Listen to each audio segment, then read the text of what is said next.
Okay, so welcome everyone. Welcome to the fourth and last day of NERM 2021. Time flies, so here we are, last day. Today on our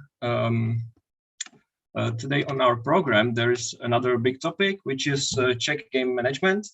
And but first of all, I would like to say a big thank you to our Minister of Agriculture, Mr. Miroslav Toman, who took over the auspices of this event. And we also would like to thank to Czech Ministry of Agriculture that sponsored the video that you're about to see. And so yes, now I will play you a video, about 16 minutes long video about Czech game management. And then hopefully we will have some great discussion about this topic. So yeah, enjoy the video.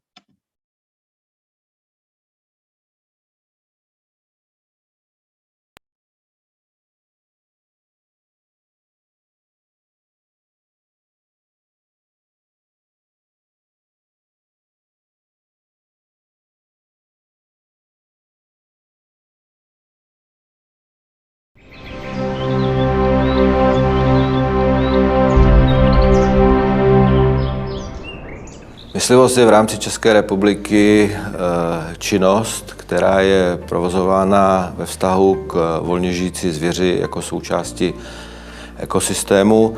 Na rozdíl od jiných států, zvláště severní Evropy, kde se de facto mluví o lovectví, u nás v rámci České republiky se opravdu mluví o činnosti, která přispívá hlavně k udržování podmínek pro volně žijící zvěř a upravuje jeho biotopu. Je založena převážně na spolkové činnosti v rámci České republiky, takže udržujeme i činnost v regionech. Myslivost byla současně definovaná jako národní nehmotné kulturní dědictví České republiky, protože vychází z dlouhodobých tradic. Obdobné tradice můžeme spatřovat v okolních zemích států střední Evropy a my z toho vycházíme a doufáme, že do budoucna tyto tradice budou zajištěny. Specifikou myslivosti v České republice jsou kromě chovů a péče o volně žijící zvěř, jsou to také oborní chovy, které vychází z několika set leté historie. Převážná část našich myslivců je dnes organizována. 80% myslivců je všech myslivců v rámci České republiky sdružuje Českomoravská myslivecká jednota, která má v současné době asi 55 000 členů. Veškerá myslivecká činnost v rámci České republiky je podřízena zákonu, vyhláškám a legislativním opatřením. Samozřejmě se věnujeme také práci s dětmi, máme řadu jiných činností, ať se to jedná o sokolníky, o kynology. Máme poměrně úspěšné trubače, protože veškeré naše myslivecké dění je z historie provázeno i fanfárami na naše borlice a myslím si, že toto patří také k našim mysliveckým tradicím. Myslivost, respektive lov, patří k nejstarší lidské činnosti, nebo k úplně nejstarší, protože lov doprovázel člověka od těch prvopočátků a až teprve pak se stal člověk sběračem a případně se rozvíjela další řemesla. A lov měl vlastně na rozvoj člověka ten zásadní vliv, že aby mohli ti naši předkové ulovit velké druhy zvířat, tak se museli domluvit. To znamená, myslivost vlastně nepřímo a lov přispívali k rozvoji těch komunikačních vlastností člověka, k rozvíjení řeči a vůbec k utváření té lidské komunity. Takže asi právě můžeme říkat, že myslivost tady ve středoevropském prostoru má minimálně tisíciletou tradici. A jestliže jsme myslivci středoevropského prostoru, tak musíme zmínit, že vlastně ta středoevropská myslivost je opravdu trochu jiná než jiné pojetí myslivosti například v jižní Evropě nebo naopak v severní Evropě. A asi ne náhodou, český jazyk je jediný jazyk na světě, který rozlišuje pojem lov a myslivost.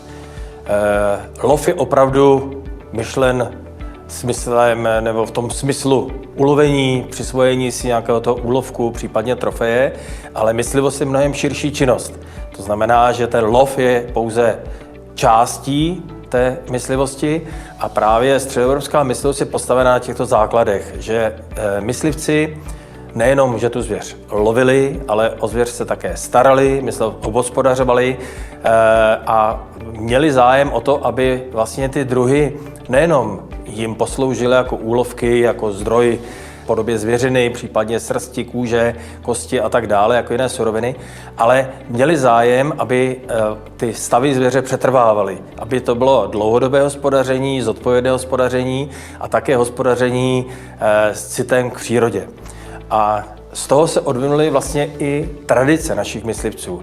Středoevropský prostor je právě specifický v tom, že dodržujeme tradice, že my nejenom, že se staráme celoročně o přírodu a pak, když máme tu možnost, tak jdeme ulovit nějaký ten úlovek, ale jsou s tím spojeny různé rituály, různé zvyky a díky těmto tradicím a díky tomu, že máme takové dlouhé tradice, byla česká myslivost taky poctěna tím, že jako první na světě byla uznána za národní nehmotné kulturní dědictví. To znamená, že my myslivci jsme povinni o toto kulturní dědictví pečovat, jsme povinni dbát na ty myslivecké zvyky a tradice.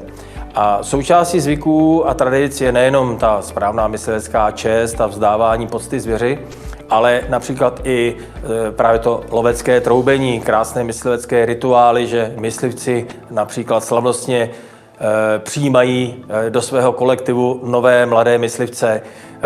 Pokud uloví některý z myslivců svůj první úlovek trofejové zvěře, tak je pasován starším, zkušenějším myslivcem na lovce toho konkrétního druhu zvěře. A to vše dělá vlastně tu krásu té české myslivosti. Myslivost je potřeba chápat v širších souvislostech. Není to pouze o lovu, ale součástí je i péče o přírodu, krajinu a volně žijící živočichy. Čeští myslivci realizují spoustu aktivit, které napomáhají ke zlepšení stavu naší krajiny. Příkladem to jsou myslivecká políčka, kterých spravují několik tisíc hektarů, budují napajedla, aby zvěř měla dostatek vody v období sucha, budují hnízdní budky pro vodní ptactvo a mnoho dalšího. Tyhle ty aktivity jsou důležitou součástí naší myslivosti a je potřeba si uvědomit, že lov je pouze malým dílem velké mozaiky, z které se myslivost skládá. V posledních letech můžeme sledovat úbytek zdrojů vody v naší krajině. Myslivci jsou si toho vědomi, proto budují napajedla, revitalizují tůně a budují nové. Budují je rovnoměrně rozloženě v krajině, aby se zvěř dostala ke zdrojům vody, ale není to prospěšné jenom pro zvěř, ale zároveň i pro zpěvné ptactvo, drobné ptactvo a ostatní druhy živočichů. Součástí myslivosti je také péče o pohodu a zdraví zvěře. Příkladem je eradikace nebezpečných nákaz, jako je africký mor prasat nebo vzteklina. Českým myslivcům se podařilo jako jediným na světě eradikovat africký mor prasat na našem území a obdobně je tomu v současné době se vzteklinou. Další důležitou součástí je boj proti invazním nepůvodním druhům, jako je nutrie říční nebo psík mývalovitý. Tyto druhy narušují už tak dneska křehkou biodiverzitu na našem území. Myslivci sdílejí vášeň, která daleko přesahuje touhu po lovu. Je to vášeň k přírodě a touha předávat přírodu dalším generacím myslivců. Českomoravská myslivecká jednota pod svými křídly spravuje 9 zájmových a odborných klubů. Mezi jeden z nich patří i klub Dámy české myslivosti ČMMJ. Tento klub byl založen v roce 2012 a má sloužit právě jako podpora pro dámy, které se chtějí myslivosti věnovat, anebo které se jí už věnují. Opět se mohu vrátit ke své vlastní zkušenosti, kdy jsem nastoupila na obor provoz a řízení myslivosti na České zemědělské univerzitě, kde v době, kdy jsem začínala studovat, bylo zhruba 15 až 18% studentek, které se tomuto oboru věnovaly. Dnes už je to kolem 35-38%. Takže je vidět, že ten zájem ze strany žen opravdu roste. A my to vidíme i u nás v klubu. V tuto chvíli je nás zhruba 200 z celé republiky, všech profesí, všech věkových kategorií a různých zájmů. Proč ženy a myslivost? Proč ne? Ženy se lovu vždycky věnovaly. V pravěku lovily drobné druhy zvěře, ve středověku se účastnili také honů a pokud se podíváme do bližší historie, můžeme najít ve spoustu materiálech odkazy na rody Schwanzenbergů, Štemberků nebo Hildbrandtů, kde máme zkušené, význačné lovkyně a jezdkyně. Takže nemůžeme říct, že by se ženy myslivosti a lovu nevěnovaly. To, že mají ženy své místo v lovu, můžeme dokladovat i tím, že máme bohyni Dianu anebo Artemis. Někdy se ženy myslivkyně a muži myslivci staví proti sobě. Ale je to škoda, protože se stejně jako v životě dobře doplňují i v myslivosti. Tak sokolnictví je speciálním způsobem lovu za pomoci loveckých dravců, především jestřábů, sokolů a orlů.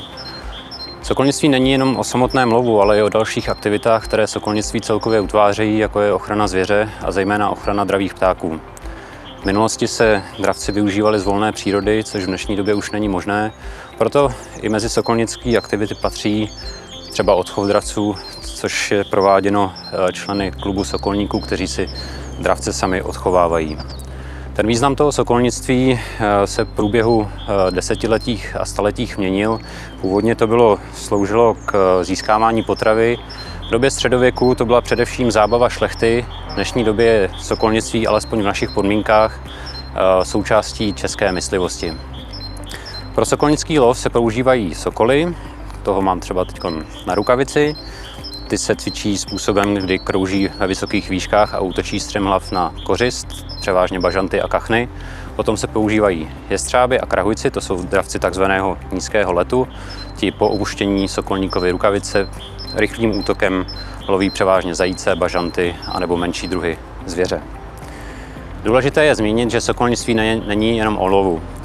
My sokolníci nelovíme pro kořist, ale pro všechno to krásné, co k sokolnickému lovu patří, a to je vztah člověka a dravce. Klub sokolníků patří k největším organizacím sokolníků na světě, samozřejmě na počet obyvatel. Máme kolem asi 560 členů, což je opravdu poměrně veliký počet. Uváží, že třeba severoamerický klub, to jsou sokolníci Spojených států amerických a Kanady, má 4 000. Takže opravdu ten počet je u nás veliký a myslím si, že naši sokolníci jsou na poměrně vysoké úrovni. A takovou mekou sokolnictví, obrazně řečeno, se považuje dnes město Opočno pod Orlickými horami, kde mimo jiné vznikl i klub sokolníků v roce 1967 a tam se koná každý rok od té doby sokolnické setkání s mezinárodní účastí a bývá tam kolem 100-120 sokolníků, což opravdu je úžasná věc. Je to obrovská událost celosvětového významu. Opravdu tam jezdí sokolníci od Japonska až přes Severní Ameriku a kde potom po skupinách v širokém okolí se pořádají ta lovecká setkání, lovecké hony. Čeští sokolníci zasadili o to, aby bylo sokolnictví zapsané do UNESCO jako světové kulturní dědictví, což je pro nás nesmírně důležitý fakt, protože tím jsou státy povinované dávat sokolnictví podmínky legislativní a další, protože můžeme také říci, že bohužel sokolnictví není všude povoleným způsobem lovu. Takže to, že u nás máme podmínky velmi dobré, je příspěvek i to, že jsme zasadili o ten vstup do UNESCO. Před 30 lety byl u nás založen klub trubačů Českomoravské myslivecké jednoty. Jeho hlavním úkolem je sdružovat a neustále vzdělávat jak mladší, tak i starší trubače a momentálně má kolem 250 členů. V dávné historii se používaly hudební nástroje vyráběné ze zvířecích rohů. Později se začaly využívat jiné materiály, nejprve dřevo a potom kov. Jako signální nástroje byly využívány především ve vojenství. V V Čechách se lovecké rohy začaly využívat zhruba od 17. století. S jejich rozšířením v myslivosti je spojován hrabě František Antonín Špork. Nyní vám zahraju skladbu Znělka klubu trubačů od Josefa Selementa.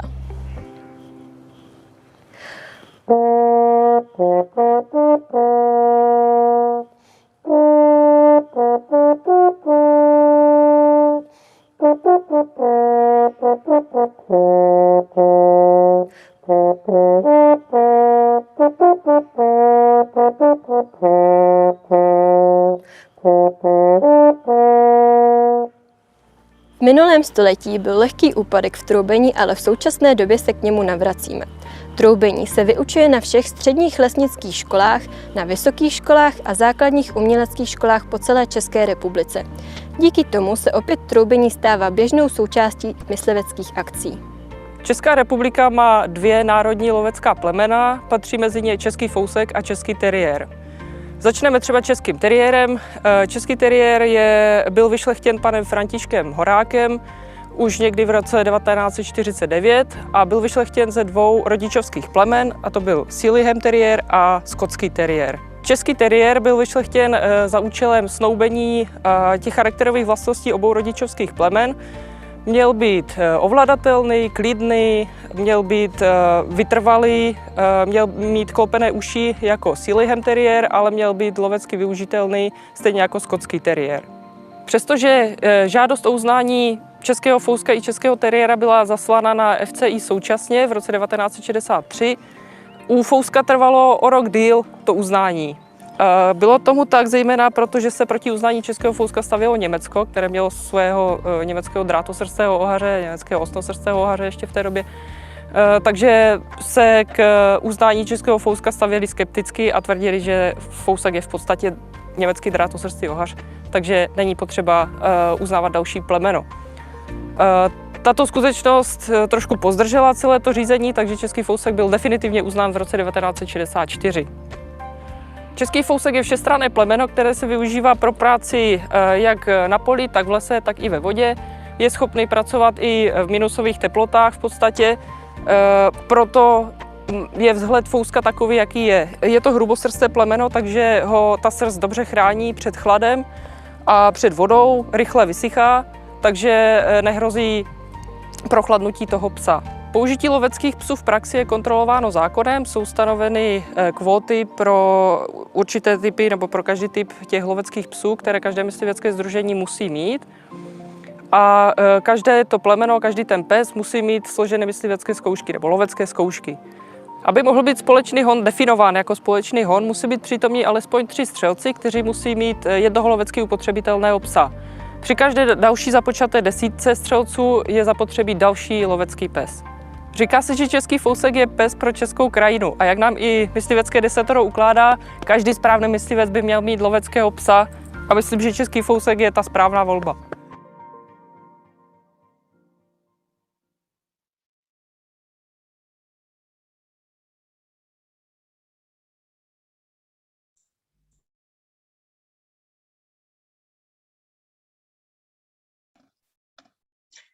Okay, so that was our video about Czech game management, and now I would like to introduce you to Marek, but not the Marek that was present the whole event, but our newest member of our LC, which is named Mara in here, and he will be the host of our discussion, and hopefully we'll have a good discussion. So yeah, Marek, it's yours. Hello everyone, I hope you all hear me loud and clear. Yes. Great. I hope the video gave you some overview of the Czech game management and hunting. I hope you found it so far at least somehow interesting, and let's continue the discussion. So I'm gonna share you the presentation.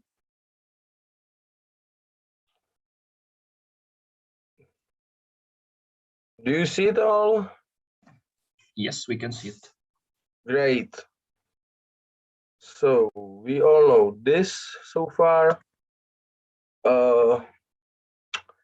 I have for the beginning some questions for our international members here.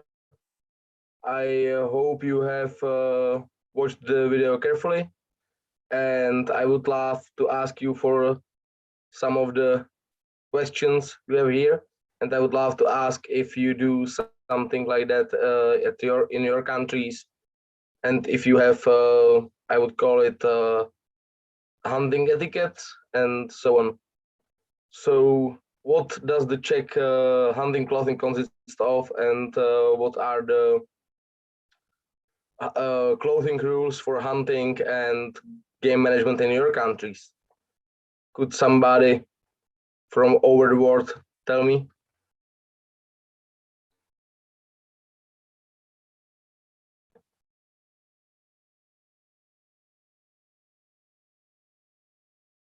Don't be shy, I'm not biting usually.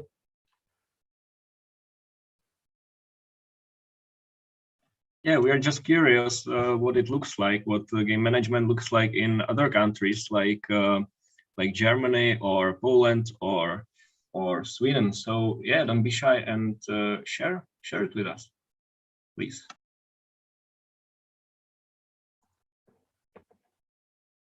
In Germany or Poland, I suppose it's gonna be quite similar. I am not sure it will be the same with the far north countries. So please, anyone, join the discussion and let it breathe. Well, can you hear me, everyone? Yes, we can. Yes, we can hear. Yes, my connection is a bit poor at the moment. No, but okay, I will give it a go. So game management in Sweden, Swedish people, especially in the north, and especially people who are living in rural areas and people who maybe own some forests or active foresters, they are very interested in game management. So, for example, in some areas, when the season comes to hunt moose, for example,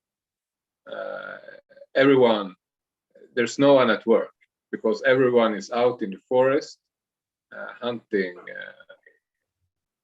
moose, and so that is like a sacred thing and very important. And then, of course, we also hunt other animals such as bears. We're also having this huge debate in Sweden at the moment for the last, I don't know, 10 years about the wolf. And I guess it's the same also maybe in other countries. I don't know if you have the wolf in Czech Republic. Well, in Czech Republic, you cannot hunt bear, you cannot hunt wolf, you cannot hunt the wildcat and so on. They are protected by the law. But it's kind of interesting because some of the carnivores are, let's say, accepted by the common hunters as so-called animals that are bad for the gamekeeping. Yet, on the other hand, the bigger carnivores are protected by the law. So there's kind of like a difference between how it's understood by the gamekeepers and how it's understood by the law, because we are trying to actually have to control by us what's in the forest, and of course the carnivores do not really cooperate with us, so that's kind of problem in Czech Republic. But bears, wolves, and so on, they are protected by the law at the moment. So to continue, well, in Sweden, so we have a huge debate about the wolf, because I think the last maybe 5-10 years something, we started to hunt wolf again, and we have, I don't know, I think we have about 250 wolves in Sweden, and the problem is that we have it was hunted to extinction in the beginning of the 20th century, I think. So then it came back, and many people there they are thinking or suspecting that it might have been the forest industry who planted the wolf. Why? Because we have so much moose in Sweden.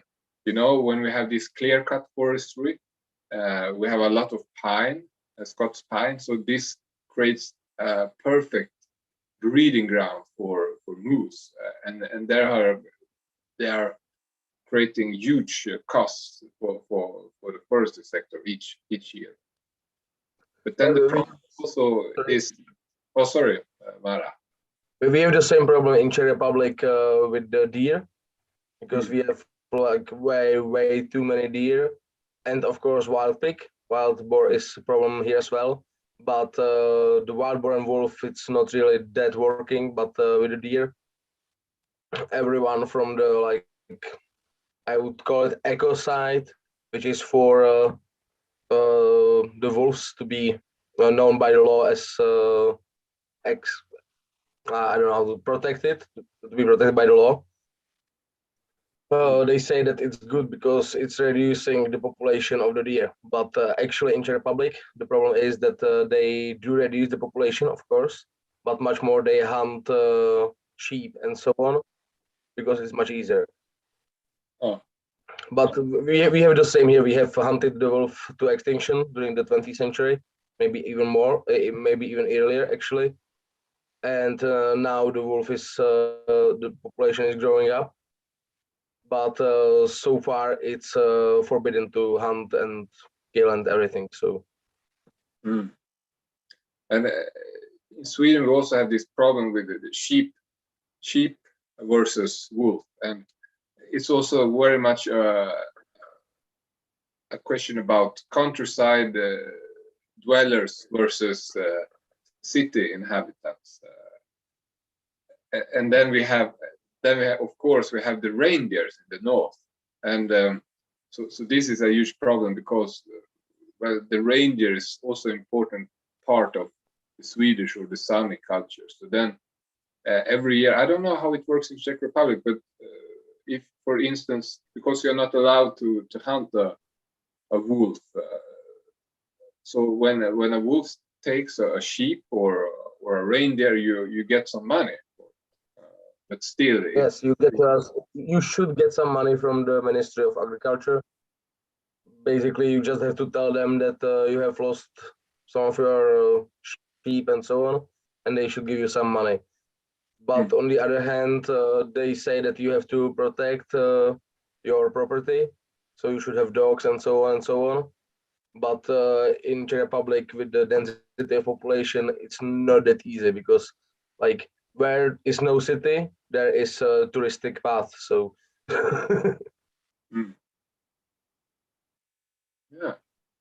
Yeah, interesting.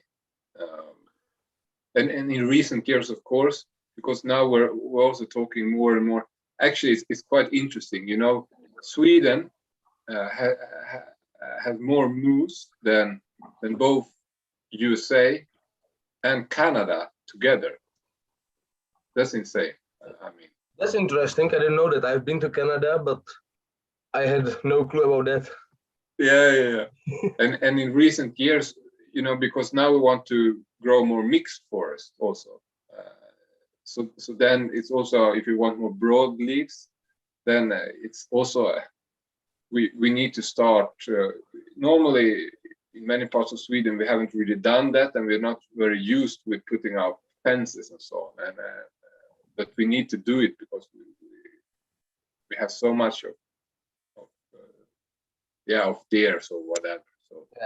So you have jumped directly to the last part of the discussion with the controversial topics.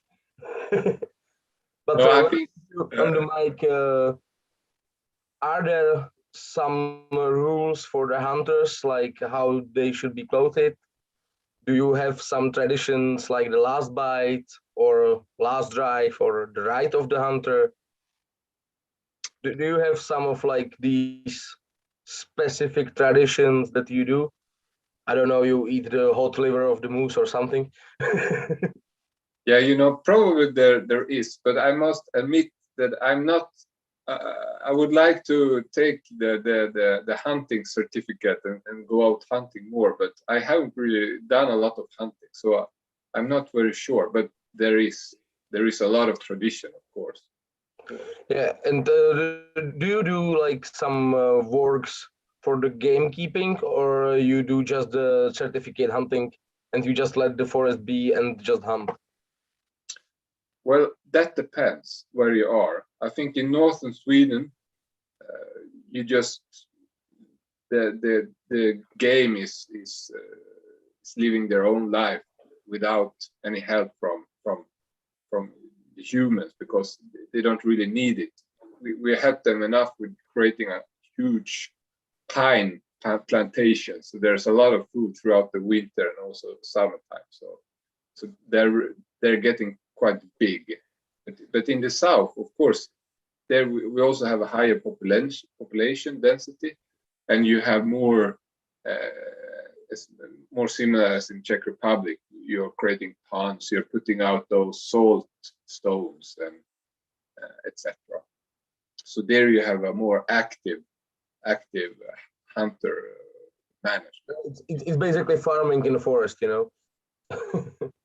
Yeah, maybe not in some areas.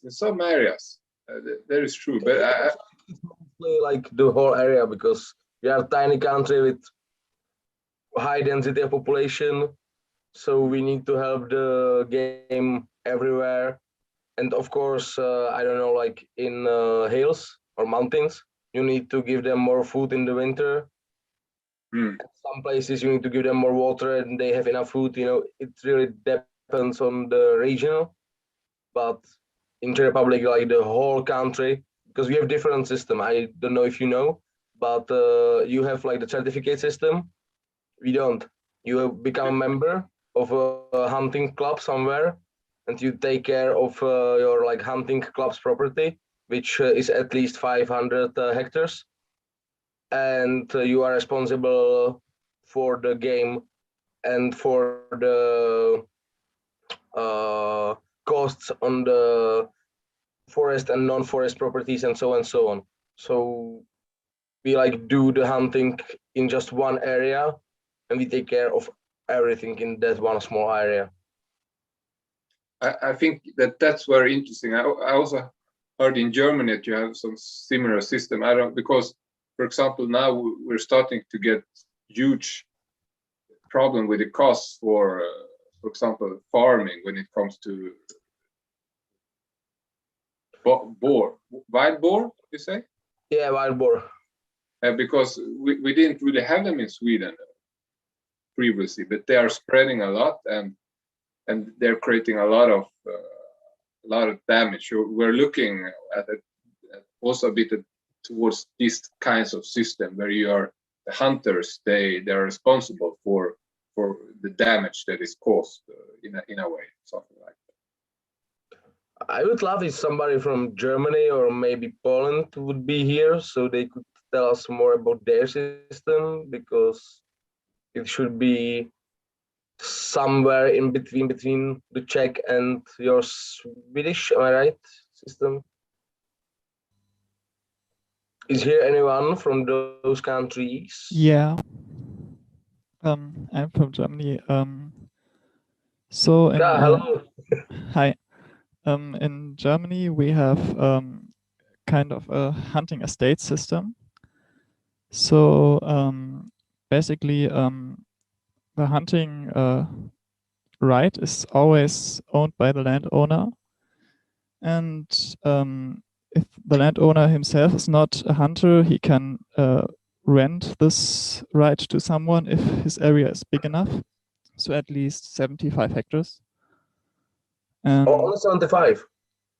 Yeah, so in some parts it's bigger, and that's a bit difficult. So 75 hectares only applies if it's all owned by one owner. If there are more owners, then it has to be bigger to have one hunting estate.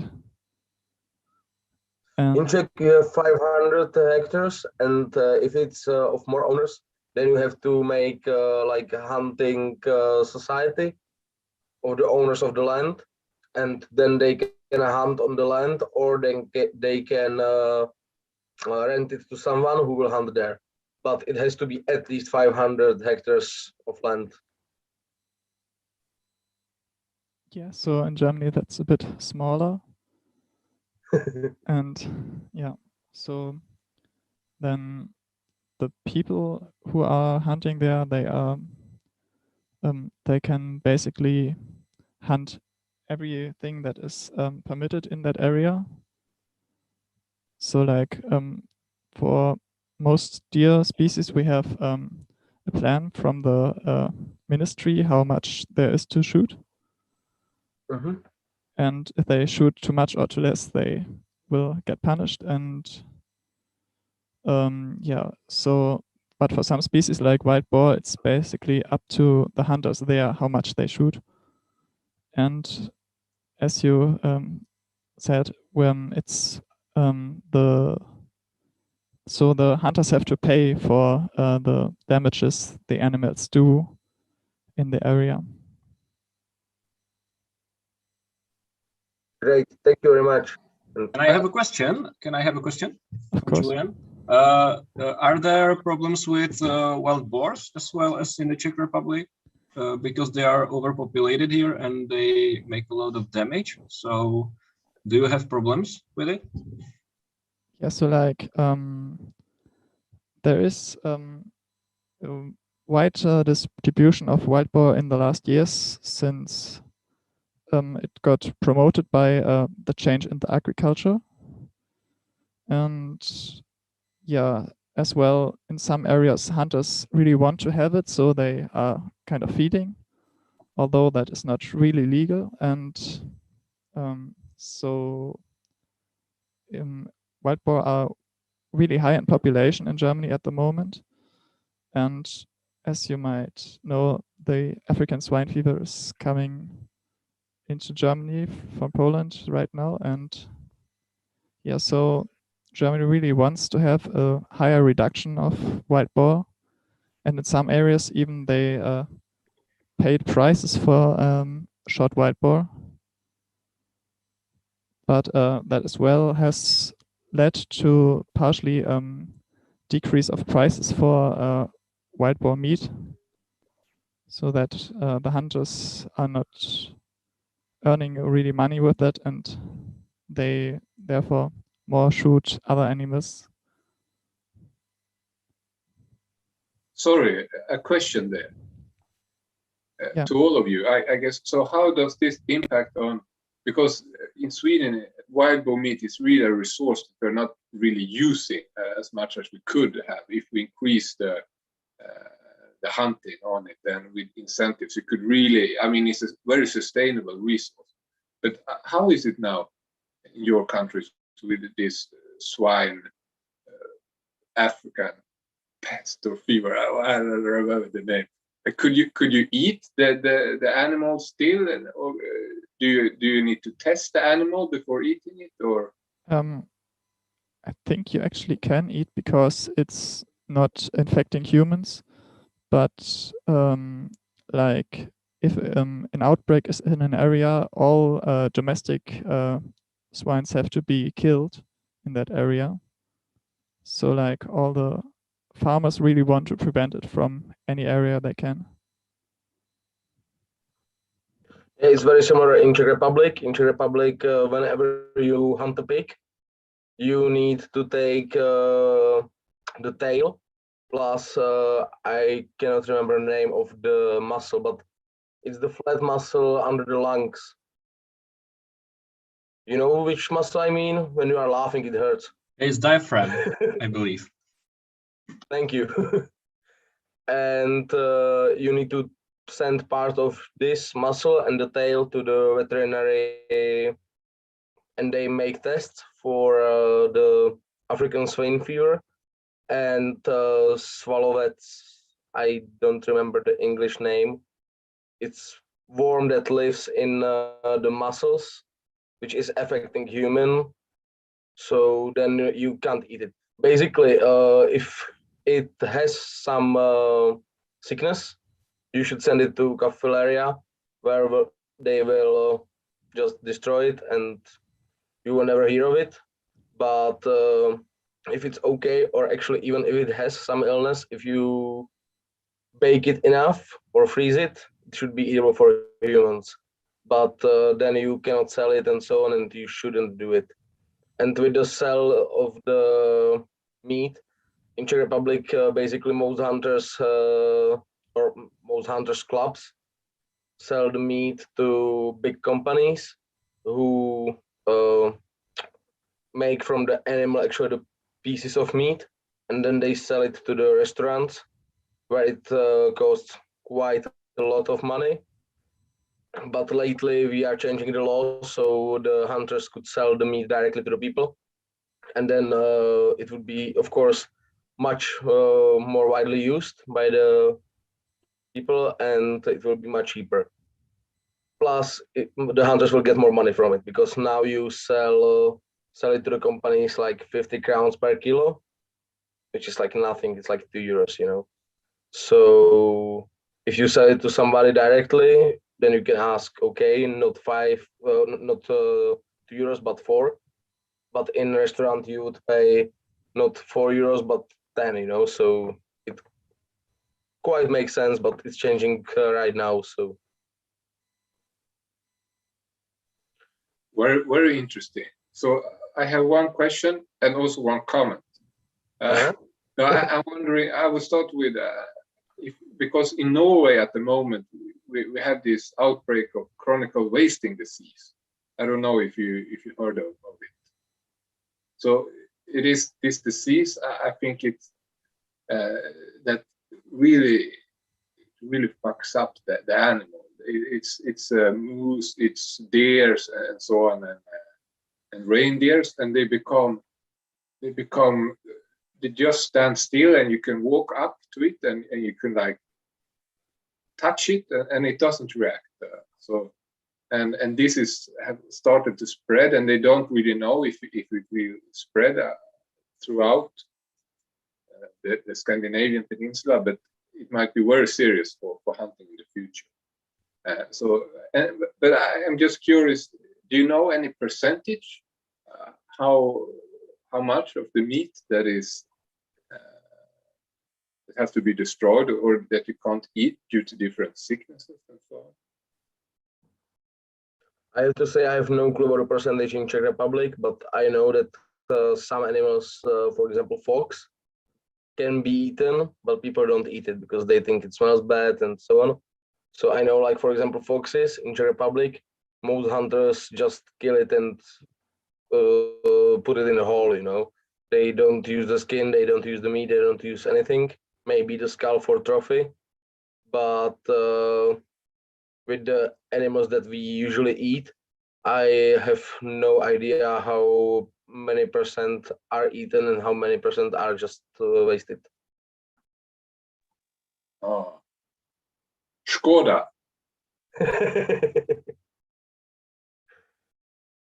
I don't know how about Julian, if he has further information in Germany. I don't have numbers as well, but yeah, it's the same with foxes. Like, they are hunted, but they usually are not used, and that's really a big debate in Germany at the moment, like whether fox hunting should still be allowed, since there as well are doubts that it has any ecologic effects. Interesting. And we also have a comment in our chat from Jaroslav. So I think I can read it for you, and we can have a little discussion about the topic that he gave us. So hello everyone, I'm from Slovakia. We have same conditions like Czech Republic. Nowadays, the Slovak semi-government has a problem mainly with African plague. The big problem is too bad predator management. There are many of them on our territory. Our ministers cannot agree about good solution of this problem. Do you have someone the same problems in your country? So I believe that's a question to other countries. maybe Marek can say something about the Czech Republic, but I think we already like covered it a little bit. Yeah, kind of we covered it. In Czech Republic, it's quite similar to Slovakia. We have a problem with the predator management as well. The small predators we manage, I would say, maybe even too much. For example, we hunt fox through the whole year. So like in the spring, it's not really a human thing, you know, when they have the youths in the holes and so on. But with the bigger predators like wolf, you cannot hunt it at all. So we have problem with that as well. But in my opinion, it's not really like gonna help the African plague, as some ecologists say. At least I heard that from the Slovakia. They say it's helping against the plague, but I don't think so. It's quite a question for discussion, but I unfortunately think the discussion is gonna have an end, you know.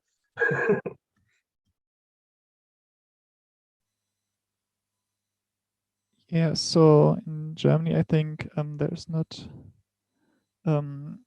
that much of predators to reduce wild boar, like only the wolf. And yeah, so it's you can't hunt wolves in Germany as well. Yeah, but I think they are not really suitable to be the solution for the African swine fever, since wild boars are really spreading much faster than wolves in Germany. And yeah, I think there might be someday a better solution, but at the moment we not have the ultimate idea. But sorry, are wolves really eating wild boars? They try to, but they are not that successful, I would say. But actually, like wolf is the only predator that can hunt wild boar. They usually don't do it. They usually don't success. It costs them way too much energy and so on. But of course, for the people that are supporting the wolves and so on, it's quite a big argument because it could help. But I would say that the rates are really low for the wolf against the wild boar, especially the adult wild boars.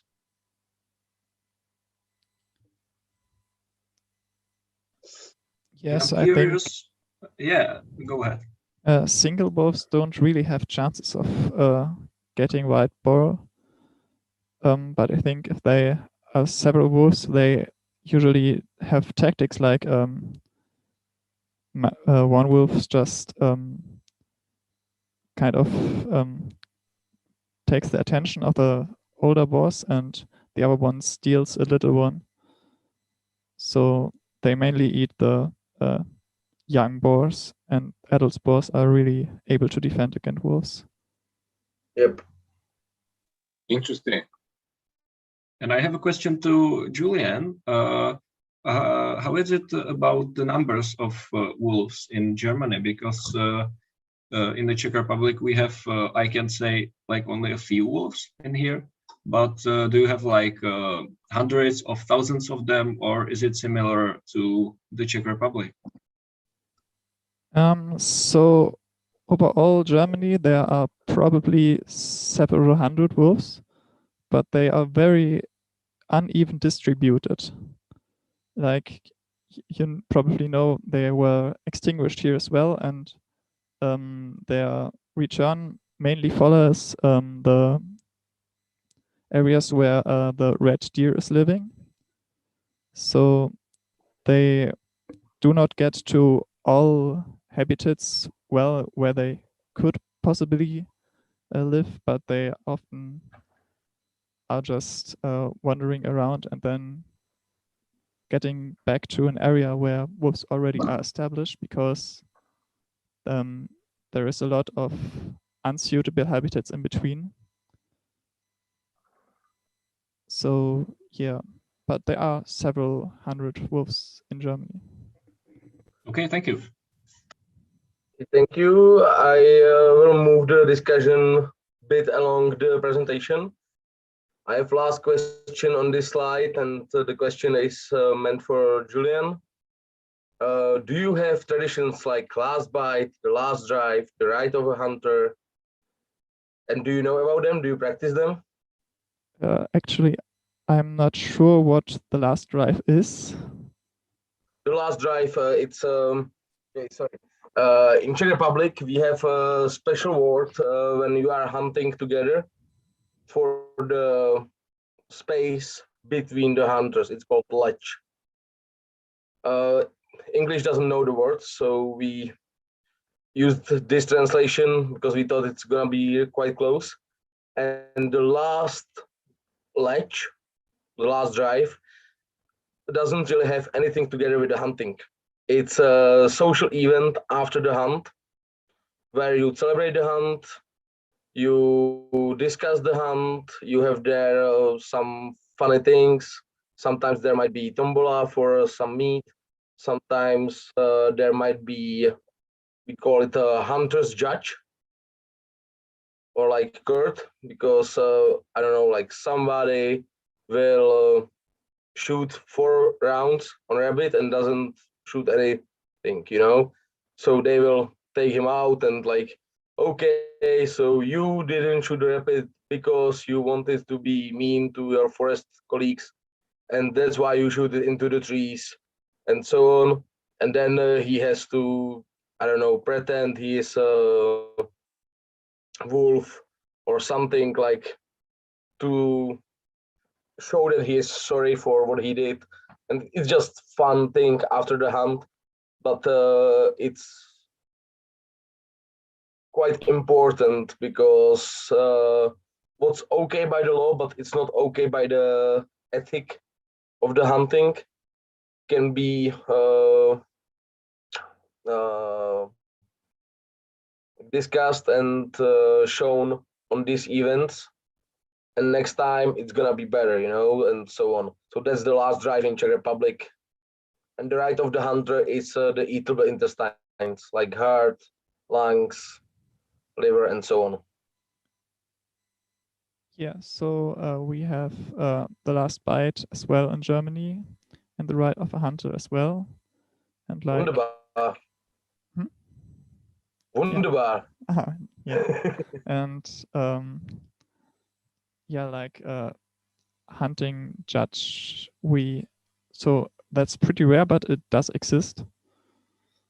And yeah, I'm sure. So we have like even more like traditional things to say with broken branches, not just the last bite, but there's really a whole language behind it, what you can signal with branches in hunting. Yeah, we have that as well. We have 2 kinds of like branches. One is úlomek and one is zálomek. To make it easy, úlomek is when you hunt it, you by the hand take it from the tree. It should be the size of your hand, and you should put it into the wound, put some blood on it, and then you should wear it on the right side of your head for the rest of the day till the sundown. And then you have zálomek, which is the hunter signalization in the forest. Like, I was shooting from here, there was the animal, it was male, it went this way. And the last bite you do or you don't? Yeah, great. Okay, so I think we have spent enough time on this slide, so let's move it a bit. If it's gonna work, yes. We have probably answered all these questions, or does anyone has anything to say furthermore?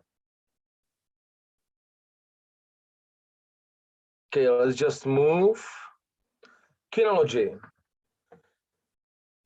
In Germany, I know you do kinology. We have actually known, we actually know this even from the video. And how is it in the northern countries? Do you use dogs for hunting? And are they helping you? Well, they should in the best cases. But yes, hunting dogs are very important, and people that are living for their dogs, and that is also why, you know, a lot of hunters are so aggressive against the wolf, because the wolf eat the hunting dogs. Which is not really, I mean, in my point of view, it's like nature is defending itself. So, I mean, but still I can relate to if you have a friend, a dog, and it dies.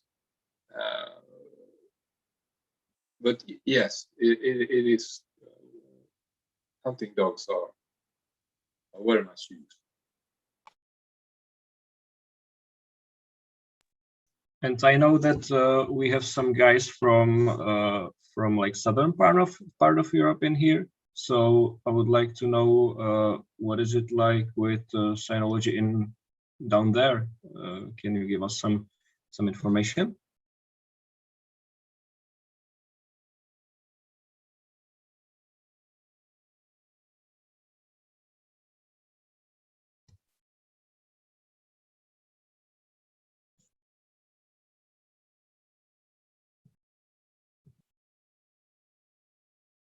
Mara, your mic is off. I just said we are calling the Southern Europe, you know? Yes.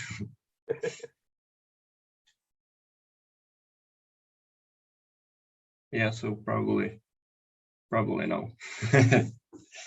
Yeah, probably no. Do you have hunting dogs personally? Do you have some friends who hunt with dogs? What breeds do you have? Is here anyone who has Český fousek?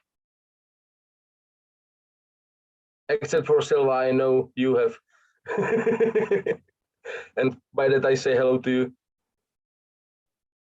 Hello, hi. Or if you have any questions about the Czech cynology, Silva is the right person to ask. So feel free, anyone.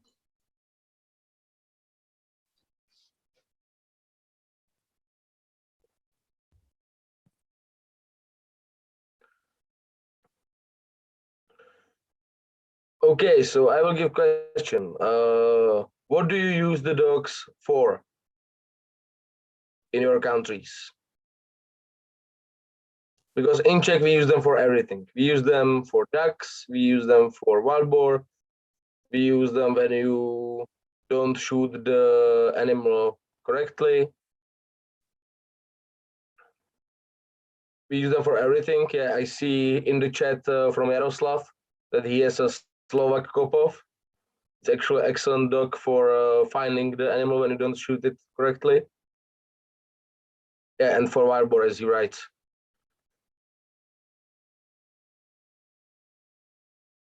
Well, up in the north, we also use them for everything, more or less.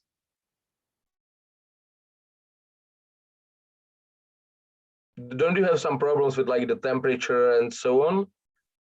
Because it's not that far on the north, but still, you know. Yeah, I would say that the problem with temperature is more that it's too warm in the summers, I guess. Really?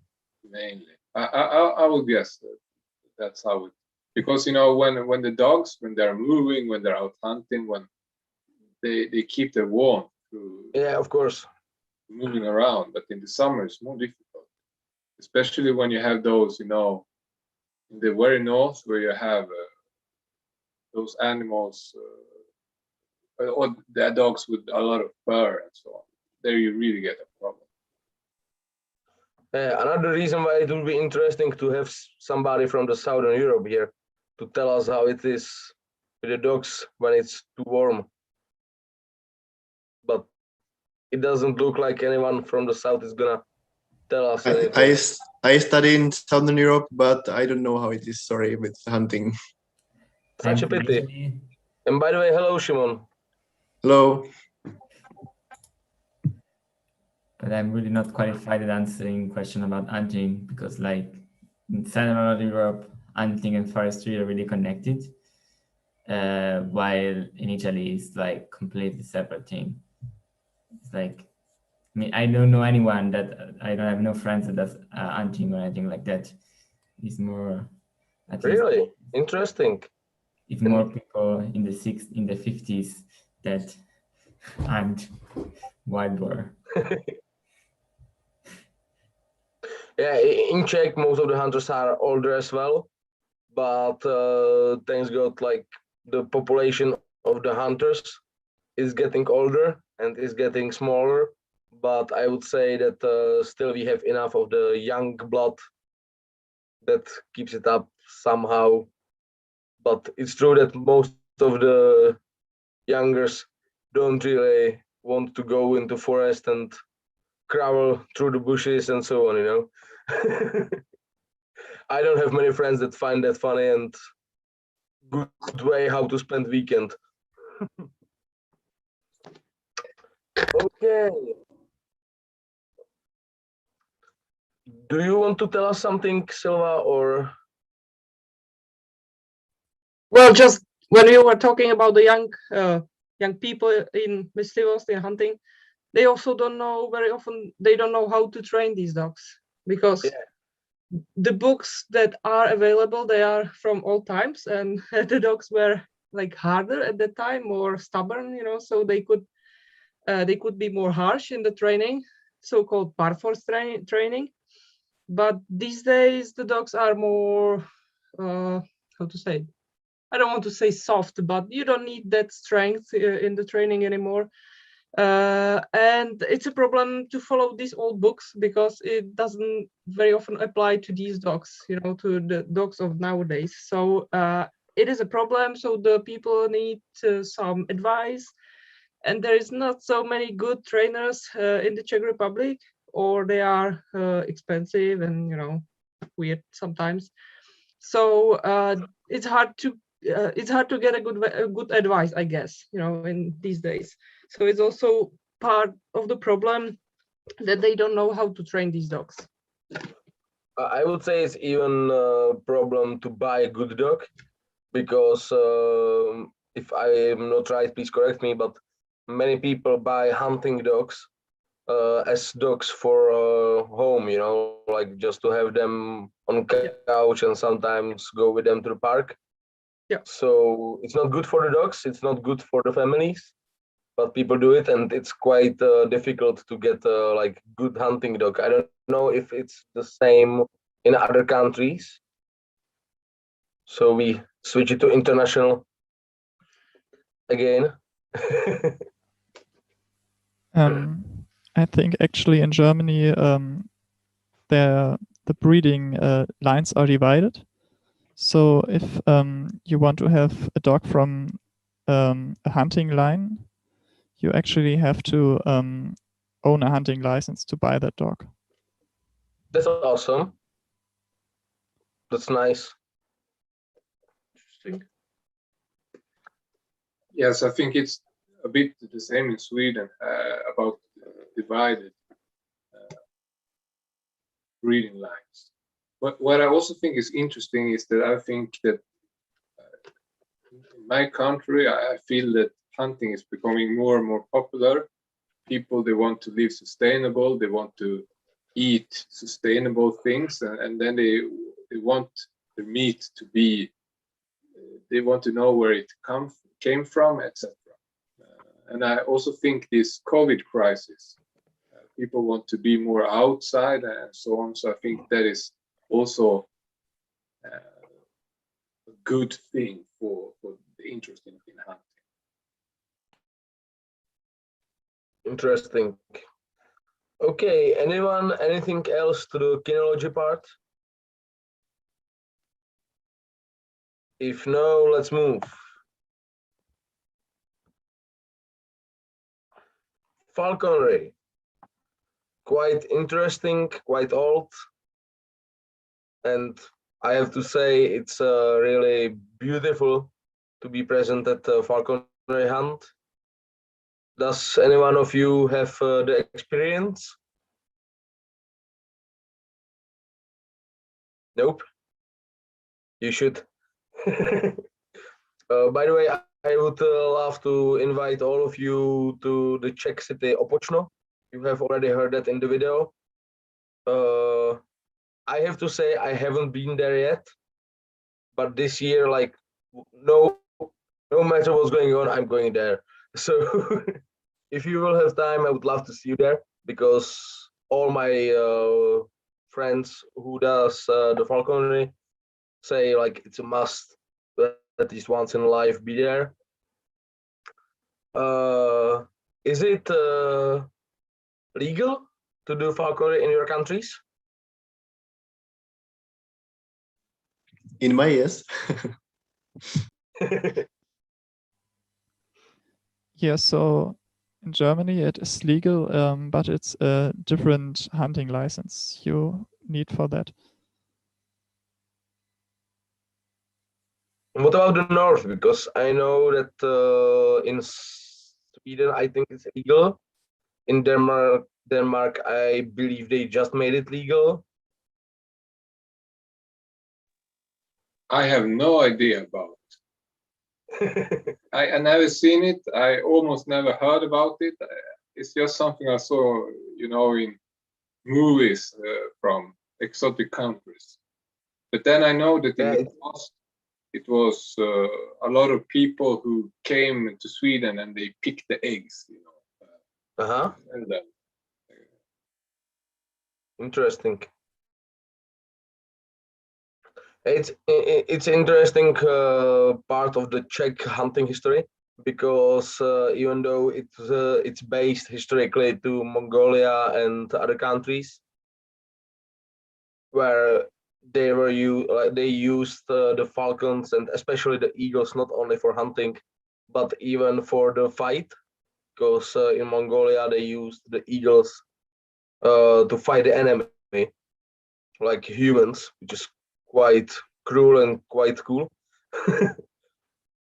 The Czech Republic has one of the best falconers in the world, and if you want to know more about it, definitely it's a good idea to come to Opočno, or just contact pretty much anyone from the falconry club.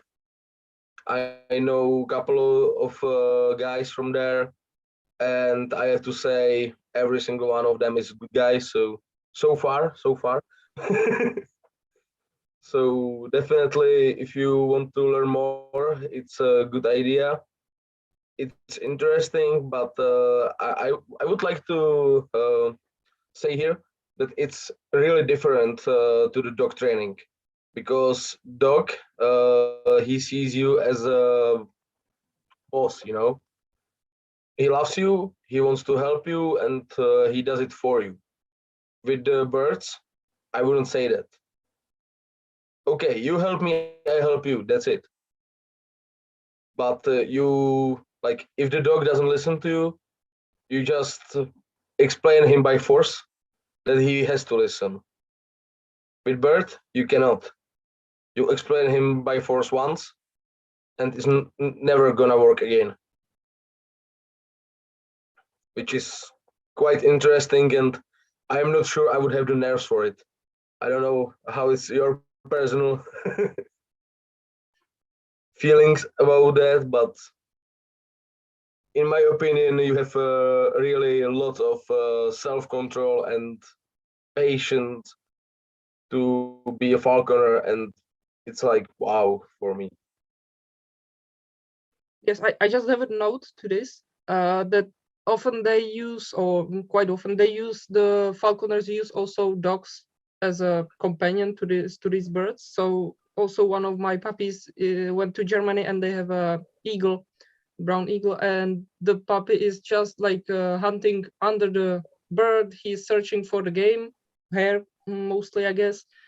He points the bird or the hare, you know, the game, and then they let go the eagle catches the hare, and the dog just downs and waits for the handler to come and collect the dog, and the hare, of course. So it was very interesting to see, and I also don't understand how they are training first the bird, then the dog not eat the bird, and it's quite complicated, and it's very nice to see.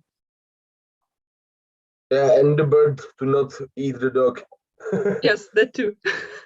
It's a story of my friend Jan Wyszynski. He told me that he has been present at some falconry hunt where they were hunting with eagles for the deer. And maybe Silva could help me. Maďarský ohař in English. It's Vizsla. Hungarian. Vizsla. Yeah, Vizsla. It's a like original name for it. It's a Hungarian pointing dog. Thank you very much. So the Hungarian pointing dog chased a deer. They alerted the eagle. The eagle went directly for the deer, and as soon as it saw the dog, it just catch the dog. So that can happen sometimes as well. So it's really interesting and really difficult way of hunting, I would say. Okay, let's move in our discussion. Trumpeters. I don't know if we have here Eliška yet. Probably no, unfortunately, no. She said that she will connect after the school, but the school didn't finish yet, as we can see. Do you have trumpeters in your countries? I guess in Germany for sure. I don't know how about the South. I believe in South as well, because it came to Czech Republic from France. So I believe it spread it all across the South. Do you know, Shimon, or? I didn't see in Italy or Spain, but Really? yeah, like I didn't see, but I don't say that it's not there. Ah. Simone, do you know? Never heard of anything like that in Italy. Interesting. I would believe it would be there because it came to Czech Republic from France, and it's around. So, okay. So you have the horns in Germany only, probably. Caro, do you use the horns, or you are not there yet right now?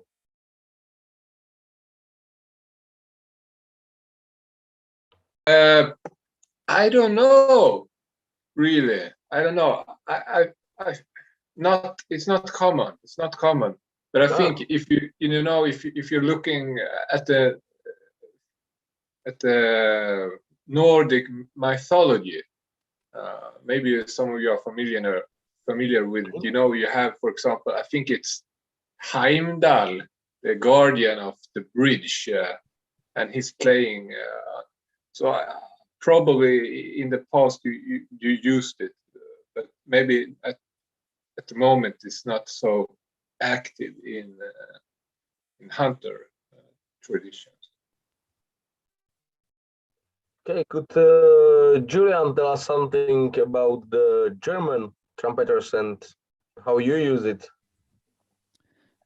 Yeah, so it's usually just used for the ceremonial part. So like when you have a bigger hunt, and in the morning when all hunters meet, you will have signals to all join, and then they will, after the hunt, they play all the signals for the dead animals to honor them. And yeah, so there are still signals for directing the hunt, but they are usually not used. So I was quite surprised when I last year was on a hunt where actually with horns the hunt would be directed. That's great. In Czech, historically, it used to be used. Jesus. For signalization during the hunt. And what I found especially interesting is that they used to signalize even which kind of animal is in the drive in ledge. So, and I think it's quite important and quite nice thing. We don't use it really that much now to signalize which animal is in there, but I think it's better because, for example, if you go for the small game, but there are wild boars, you usually just put a slug into the shotgun and you hunt it with slug. But you have to have the slug in the shotgun. And if you don't know there are wild boars, you usually don't have the slug because for the small game it's not really good idea. But we still use it usually at least for signalization of beginning or the end. And we have something we call skolaven. In translation, it would be out of the circle, which means you can shoot only out of the circle, so you don't shoot each other. So I think it's quite important part of the hunting tradition and safety in Czech Republic. And of course, we play on the beginning of the hunt. We play like a fanfare to welcome everyone. We play for each dead animal, as you said. And on the end, we play the end of the hunt. And I think it's very beautiful. It's very nice. We didn't use it that much like 30 years ago, but right now I think it's becoming more and more common. And I have been to like, I don't know, 10 hunts, and on one they didn't play or something. So it's really becoming regular thing everywhere, which is awesome in my eyes.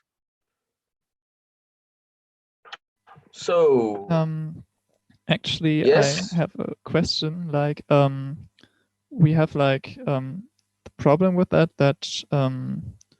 sometimes there are new zones hunted and there's no signal for that. Like, do you have new species in Czech as well where you don't have a signal for them? Yes, we do, but I think that most of the new species that there is no signal for them, you just don't play basically because you don't have anything to play. And for some,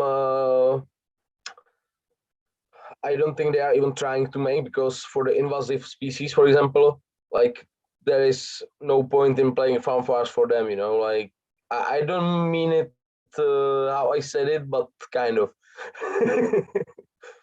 I cannot really express myself in this, but I hope everyone here understands what I mean and will not come with stone and beat me up. It's life, of course, but there's a difference between hunting a raccoon, which shouldn't be in our country, and between hunting an awesome deer, that's deer of your life, you know, so let's put it that way.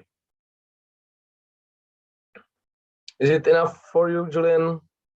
Great. Anyone, anything else to the trumpeters? Nope. Let's move. Hopefully, yes. Feeding in game. Do you do it? How do you do it? Do you think it's good? Anyone?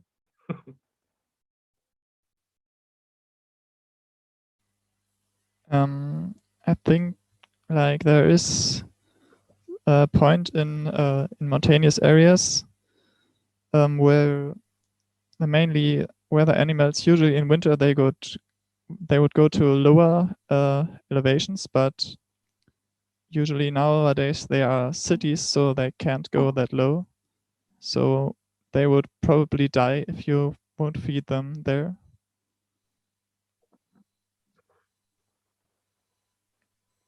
But like, so you think it's good to feed the animals in those areas? Well, I'm not that decided really, because we have already moved to the controversial topics. As I said, Car moved us on the beginning. And in Czech Republic, we feed the animals. We have to feed the animals by the law. We have to take care of the animals, but on one hand, especially from some really like the right green fighters and vegans and other guys, we hear that on one hand we are really bad guys because we hunt, and on the other hand we are really bad guys because we give food to the animals in the winter, so we will have enough animals to shoot in the summer. Do you have such a problems in your countries if you do the feeding? Have you met some comments like this? Yes, so in Germany, it's of course really big discussed since we have really many people who are like more from the urban areas and don't really have a connection, and therefore there are really many animal rights activists, and also like the foresters who want to have a lower game population. They usually are against feeding. Really? Because in Czech Republic, it's already been said that the feeding and the costs on the forests are not really that much connected. But among the foresters, they usually say that the hunters should feed the animals more, so the animals will not eat the forest. Yes, so that approach still exists in Germany as well, but it's usually promoted from the hunter side. So the foresters really are skeptical about that working, especially because we have a high share of agricultural land where if the field crops are harvested in winter, then there are too many animals because they were feeding in the summer from the fields. And now the forest cannot really provide enough food sustainable for them. And like the foresters in Germany really have more the approach that you should just really lower the animal population as a whole.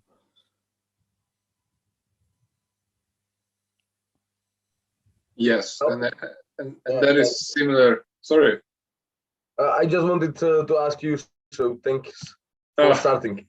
No, that is similar in Sweden.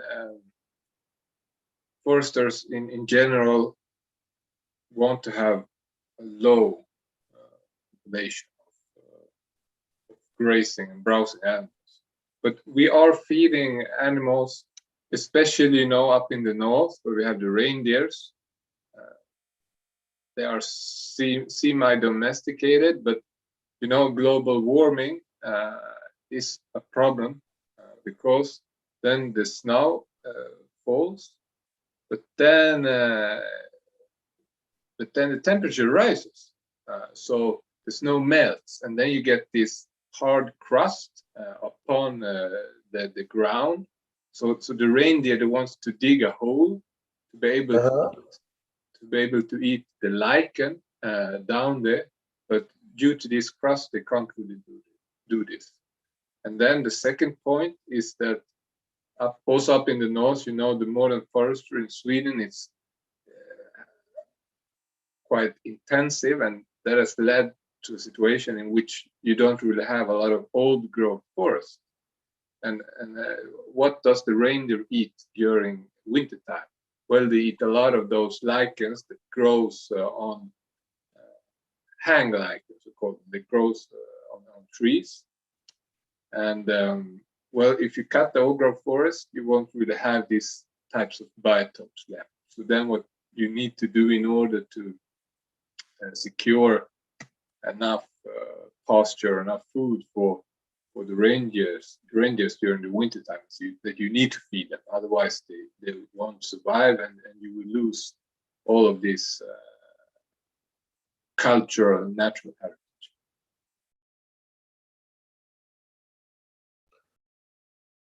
And what about the south? I don't know much about the south, but I have a question because I'm not much involved in these topics, so I don't know. But I can imagine that the game concentrates more in the areas around these feeding points. So is there any research made on the pressure of, for example, by compacting the soil or something, if there is higher in these areas with the feeding point or not? I haven't heard of it, like ever, actually. I don't know, like in Czech Republic, the feeding points should be localized equally in the game, in the area.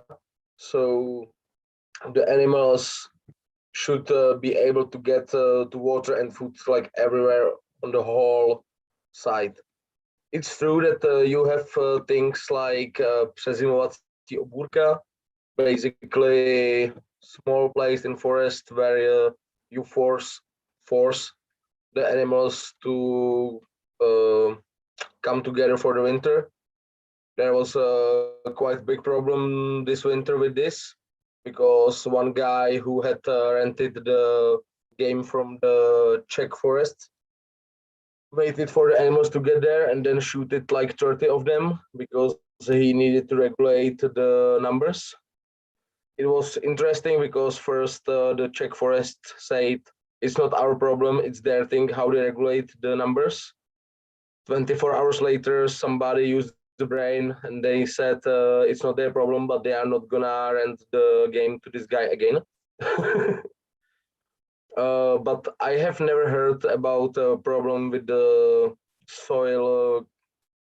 I don't know how you said it exactly, but with the pressure around these feeders on the soil. Of course, it's true that many hunters, at least in Czech, do the feeding by cars or by four-wheelers, and that can cause some problems. On the other hand, with the whole forestry techniques that goes into the forest, I don't believe that's such a problem. And usually you don't get to the feeder directly by car or by four-wheeler. So you have to carry it at least for a while on your shoulders anyway. And with the high density of the game species around the feeders, I don't think it's that big trouble. But it's true that it has been proven. I am not sure who made this experiment, but they planted forest and next to it they put in a feeder, and the planted forest got lost because even there was a feeder, the animals concentrated there so much that they eat the forest next to it. So it caused some problems with the high density of game species, but I don't know about the soil. I have never heard of that. Okay, I don't know if in Germany you have made such a research or something. I don't think we have done research on soil compaction, but like I think there would only be the machines for bringing the food there that would really matter, and Germany has a really, really fine system of forest access. So I think it's not really additional damage that is done. And what about the north? Because the numbers on the north of the reindeer and so on are unbelievable for us. I have seen some videos of the reindeer population and so on.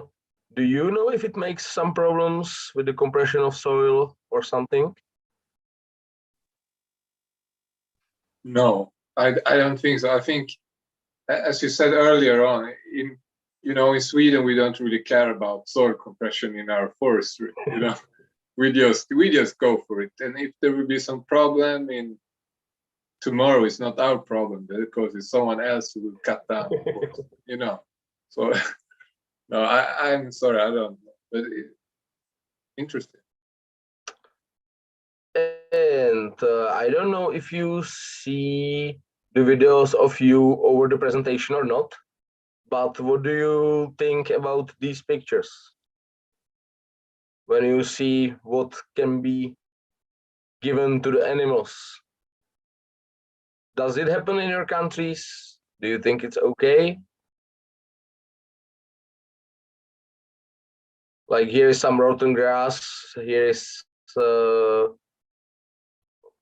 rotten, how it's called, bread and so on. Does that happen? Do you think it's okay? How do you feed the animals, if you feed them? So in Germany, for the official feeding that is just done in mountainous areas, there are very specific rules of what to feed. So there are even percentages of hay and stuff you need to feed. But like there is for wild boars, these small feedings that are not official feedings, where I just try to get them to a place where you can shoot them. Mm-hmm. And yeah, there is often stuff feeded that is not very close to nature, so to say. So like popcorn and stuff. Does it cause any problems? So it does not cause problems in the sense that sicknesses would be observed. But many people argue that it actually makes the reproduction rate of the wild boars higher than actually it helps to shoot them.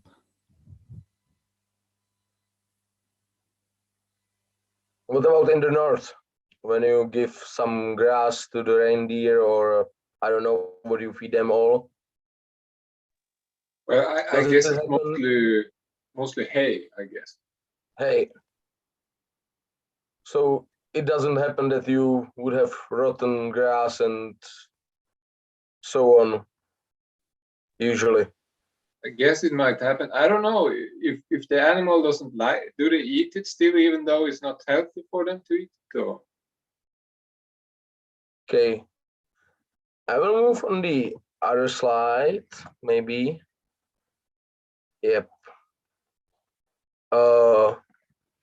We have said what might be the problems of feeding. We have said some advantages. What's important in Czech especially is that it supports the game that is not in such a high numbers, like hares, partridges, even rabbits.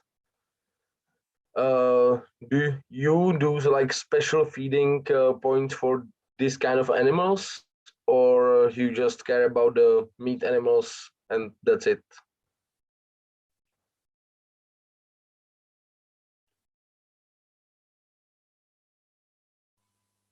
So I think in Germany there's quite some tradition in this kind of feeding, but today it's actually not that easy to do that legally.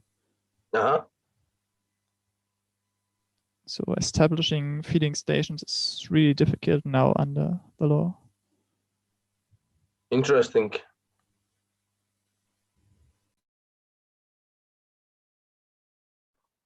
Yes, and I know, I'm not so sure. I know that in the north we have maybe you heard about the brand Fjällräv,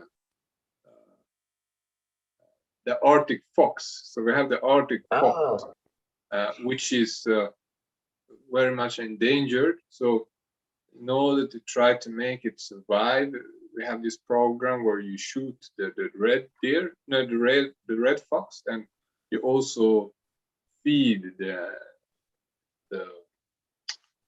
Arctic fox. So that is very important. Otherwise, I'm not very sure how it works.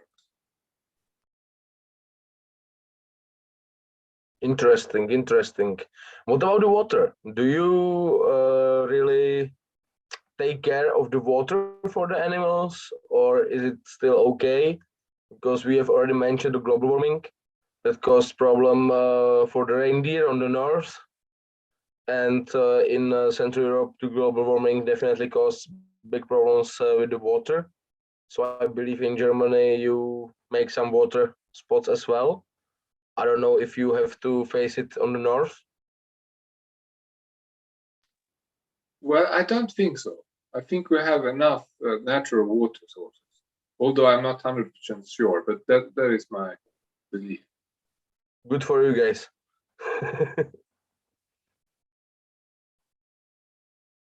How about you, Julian? Is it difficult so much as the feeders, or do you do it? Don't you do it? So in like building water reservoirs, there's more problem with the landowners than with the law. So like usually they want to have not too much water on their land so that they can more easily work with it on it or have bigger machines on it.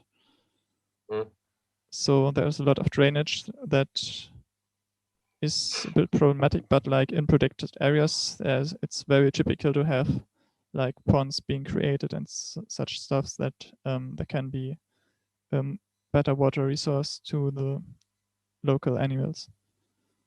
Like in Czech, sometimes we would even make like a place where we would have barrel with water and some concrete place where the animals can come and drink. We use this on places where the owners are not really cooperative or something. Do you do such things, or still not needed? No, that's not really needed. Like, Great. I mean, of course, there are some places that are lacking species that would require such things because it wasn't done in the past. So there would be really, that would only make sense if you would establish such species there. And what about the south? Do you know if they give water to the wild animals? Is there somebody creating ponds or something for the animals? Do you know, Shimon? Again, sorry, like I don't really know about the game management here. I saw some ponds, but I don't know if they are especially made for this purpose. Thank you. Okay, let's move. Burrowing, one of the most controversial topics in Czech Republic. I believe in Germany as well. I know in Austria it's quite problem. I know in Slovakia it's still nice. So if we still have Jaroslav here, yes, we have Jaroslav here. I congratulate to your burrowing status. Do we all know what am I talking about? No. Okay, burrowing is when you find the foxhole or other animal.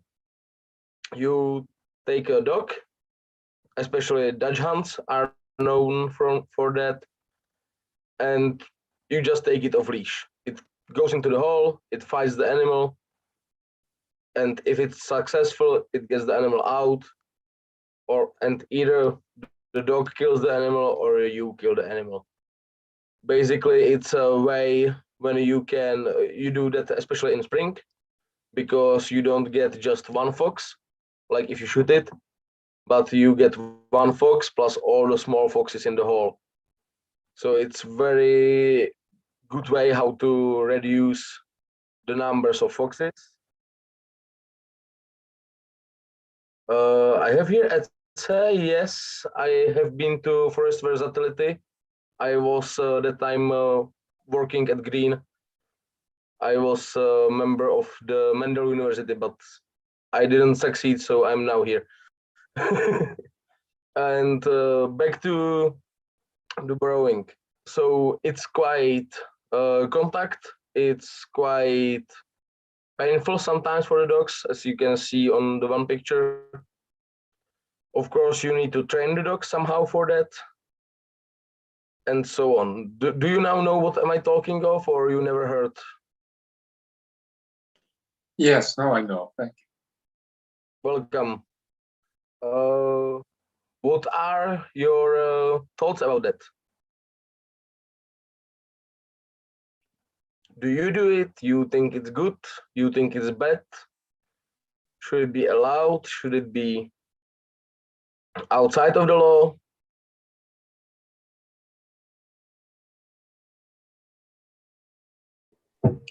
I can see some Turkish girl here. Maybe she could say something about game management in her country. Yeah, it would be definitely nice. Yes, I will. Yes, I would like to talk, but not now. Is it possible?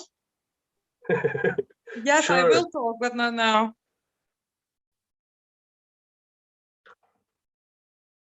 So in Germany, I guess you do still borrowing, or it's illegal already? No, it's legal, but it loses of importance. Really? Like, How comes? well, I think the main reason is that fox hunting in general is more required less important. So, like in the state-owned forests, it's usually not allowed to hunt foxes anyway. So, yeah, and so there are in general less hunters who are willing to train a dog, and therefore there are even fewer ones that would train this kind with their dog. And yeah, so but it's quite funny actually that dog breeds that are mainly meant for this hunting style now are used for other ones because they just like those breeds. I have to say it's quite funny when you see a Dutch hunt chasing a wild boar or something like that. But yeah, and about what about the north? Do you do burrowing there?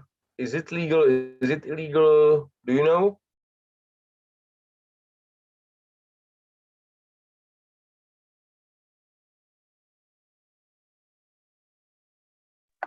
Oh, there you are. Well, I tried to find out. I think it's legal. Well, I don't think there is very widespread this type of hunting phenomena. And personally, I'm a bit skeptical, especially if you take the young ones also. Right. Yeah, the Dutch hunts especially. Sorry? I didn't understand you well, so if you can repeat the last sentence. No, also if you take all the young animals. Yeah. I guess they're the ones that will be the future also. No, I understand that if you have too high population of fox, for example, it might be a good thing, but in general, I think that it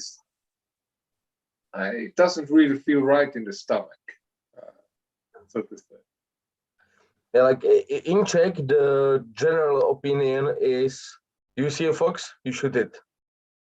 In our law before, there used to be actually these kind of animals called animals bad for game.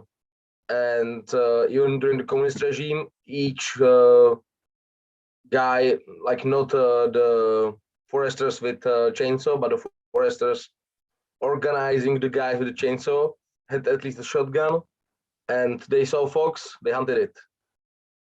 They saw bed badger, they hunted it, because it was understood as bad for pheasants, pigeons, pasture, all small animals. Right now, we have places where there is not many foxes. for example, my friend's game near Kladno, where he has 2 foxes in the whole game. So he's definitely not gonna hunt them, you know. He is like, oh my God, thanks God I have here at least 2. And he has a colleague with dogs who just wants to hunt them. So not really great. On the other hand, there are places, for example, my other friend's game, which is near Macocha. It's in Moravia region, where you each day you go out, you sit, and you see at least 2-3 foxes. So there, in my opinion, it's good to use the dogs, because if you hunt 1 fox with rifle, it's 1 fox. If you dig the fox nest with a dog, it may be 5, 6. It's just like better. I don't know how to say, but you know what I mean. But of course, it's quite inhuman even for your dog, and of course even for the fox. Another problem is the training, because right now in Czech Republic, by the law, you can do only so-called non-contact burrowing. That's the reason why many guys from Czech Republic goes for the training exams to Slovakia, because they still have the contact. And I don't know what's your opinion about that, because if you train the dog for non-contact and then he gets into contact, I don't think it's really nice for the dog. What's your opinion about that? Because of course it's not nice to the fox that, I don't know, once, twice, 3 times a week you take fox, put it in the hole, you put the dog into the hole and let them fight. But then when he knows there is gonna be fence and then there is no fence, what's your opinions about that?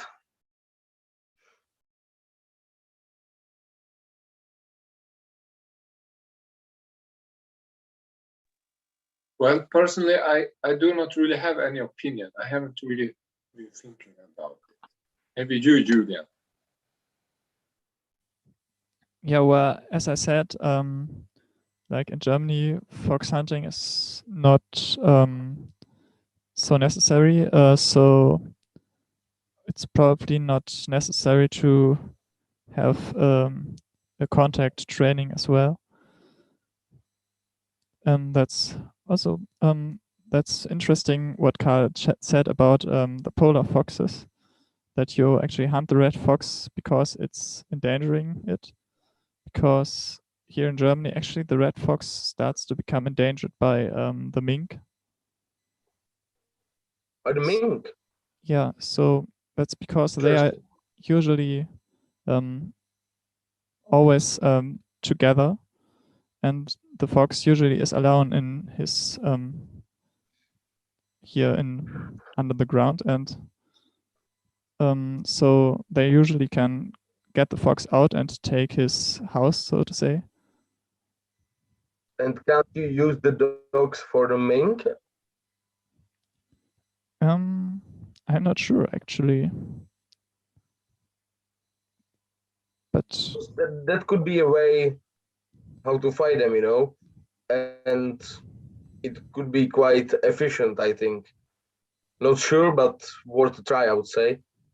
Like my problem with the Czech style is that you train the dog for the non-contact. So the dogs, they smell a fox and they think, I will go into the hole, there will be a fence, I will bark 3 times, I will come out, and my owner will be happy.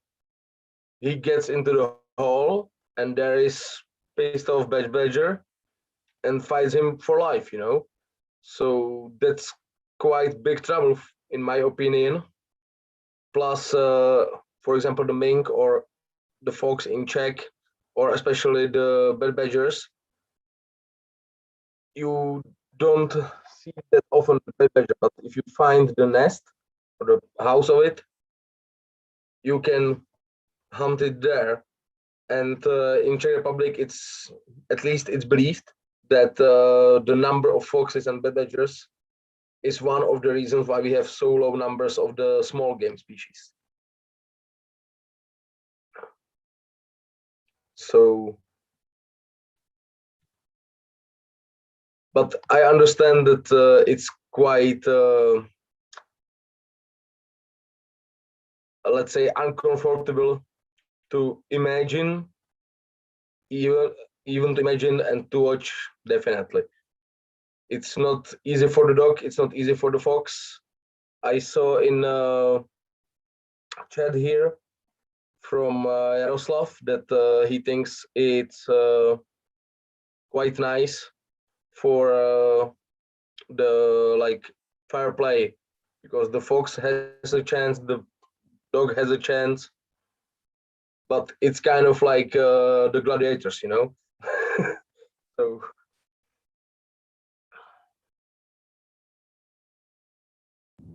Yeah, so in yeah, Sorry, I he didn't want to says, interrupt. I didn't want to interrupt, so I just wrote it in the comments. yeah, I see. But even Yaroslav says that the fox doesn't really have that high chances. So, and your comment is, yeah. It actually is a quite common problem, because the bigger badgers, they will just close the dog inside, and the bed badger doesn't need that much of oxygen. So they will just close the way in, which is usually the same as way out, and just wait. And when there is not enough oxygen for the dog, they will just kill it, get out, ciao.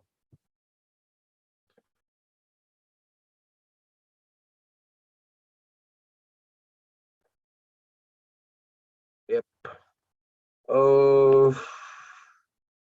Do we have anything else to this topic from anyone?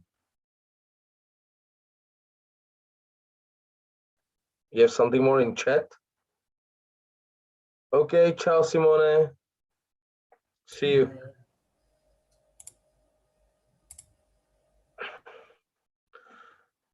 It looks like we don't have anything else.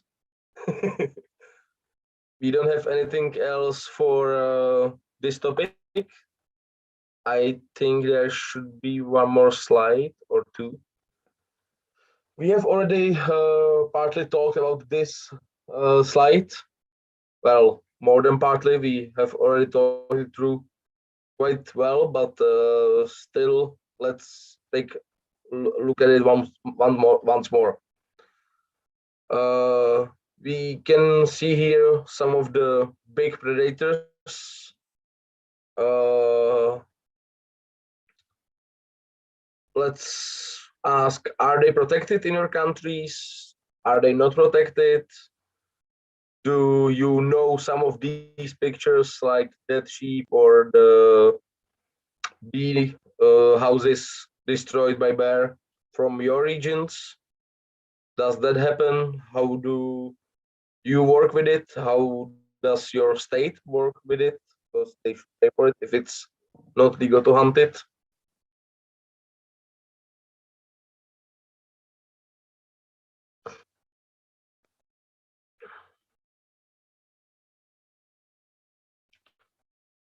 Okay, let's start at the north. Yes, no, we already talked a bit about it, and as it works nowadays, you can hunt both bear, you can hunt wolf, you can hunt the lynx. It's contested. It's very contested, the thing that you can hunt wolves. People are starting to question why we should hunt lynx as well, because we do not really have a lot of lynx. I think we have like 500 or something like that. And no, I think we have 12. I don't know, but we are hunting quite a large proportion of the available lynx, so we're not really happy about that many people.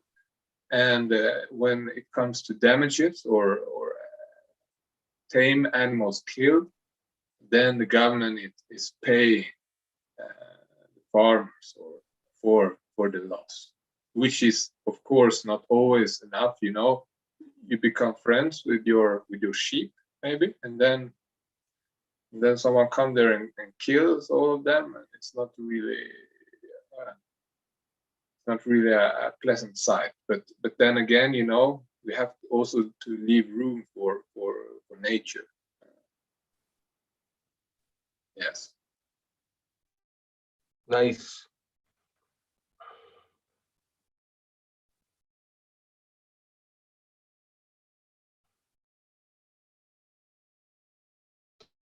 What about Germany? Yes, so in Germany that actually falls under federal law, so it's different in the different parts of Germany. So the part of Germany where I come from is pretty generous when it comes to paying money to owners who have lost animals through wolf attacks. But there is, of course, a big debate going on.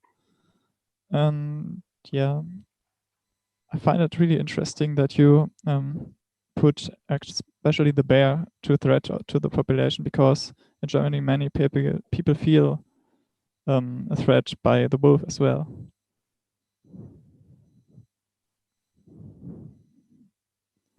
Yeah. Yes, just a comment. It's also very interesting because in the rural areas, you know, in Sweden, a lot of people are saying, well, the wolves, they're a threat they're coming to get our children, and our women, they do not dare to go outside, you know.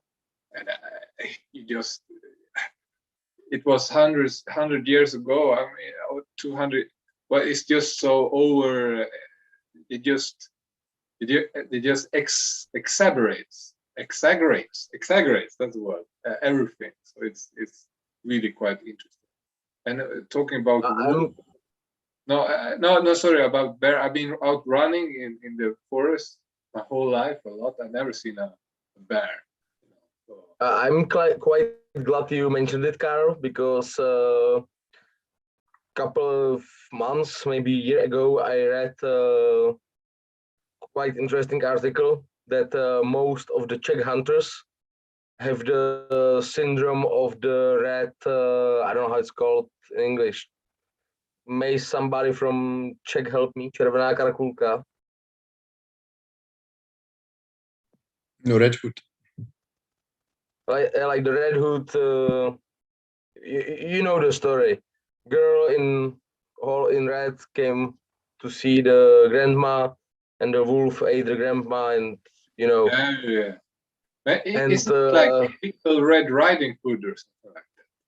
Yeah, it's something like that. And I heard that the reason why everyone fears the wolves is this story, because everyone knows it, you know, the big bad wolf. In every children's story, the wolf is always the bad. But is it really? Like, that's quite a question. But on the other hand, I have to say from my personal experience from Canada, where I didn't meet a wolf, I met eastern coyote, which is basically a combination of wolf and coyote. So they are not that shy, but they still are in groups. They hunt as a group.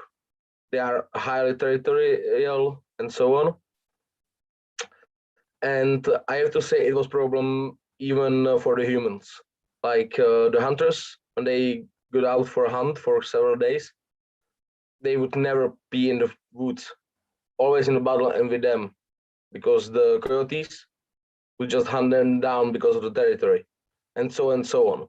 With the bears, yeah, of course, you can wander through the forests for years and never meet a bear. But what about Romania? What about Prešov? I was going in the middle of the winter by car, and I saw a mature female bear with like 4 young ones going down to Prešov to eat the garbage. Well, I would not want to go out to the garbage and meet their family of bears, you know, especially in the middle of winter. Like, what the hell? They should be sleeping, you know.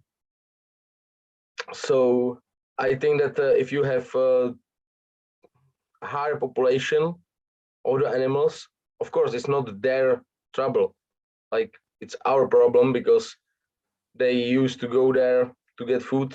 Now there is container, why the hell would they not use it, you know?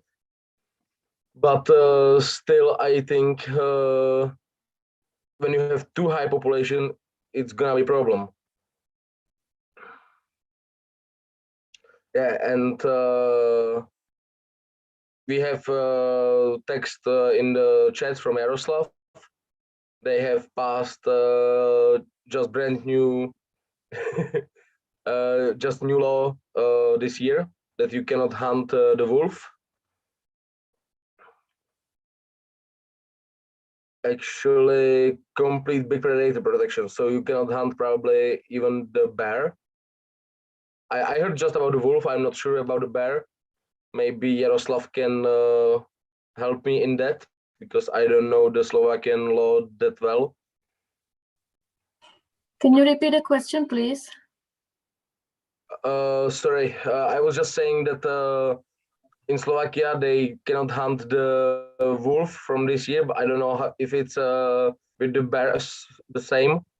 But I'm quite interested in how it's going to be there in a couple of years, because so far they were hunting wolf and bears each year, at least the wolves. I'm not sure about the bears, and there was no problem. Now they said no, we stop hunting. We will see in a couple of years if it's good to hunt it or not. Because, like, for example, in Czech Republic you cannot hunt it, and the population of wolf is rapidly going up. Like,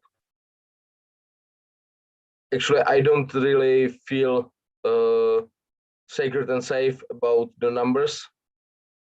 I'm not scared that I would have problem with the wolf. I'm scared for my dog, for example, and so on.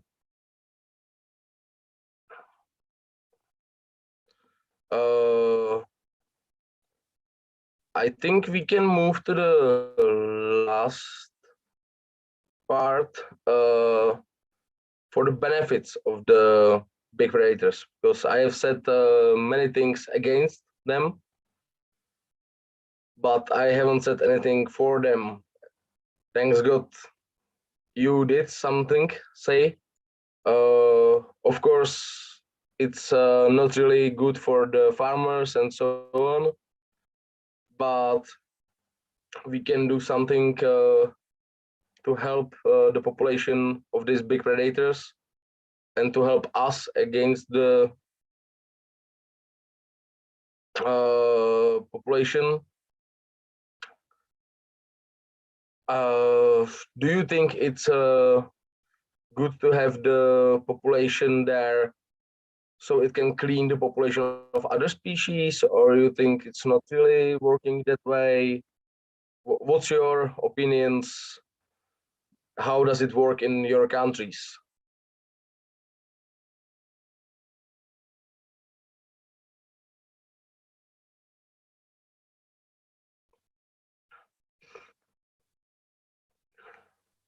For example, in Germany? Yeah. So yeah. So I think the big predators cannot really I guess be an alternative to hunting, because in Germany we have really much agriculture where you, which just raises the population of wild game far over what in a natural ecosystem would be. So I think the big predators just can kind of substitute that.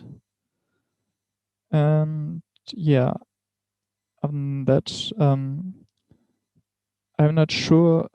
Like it's different.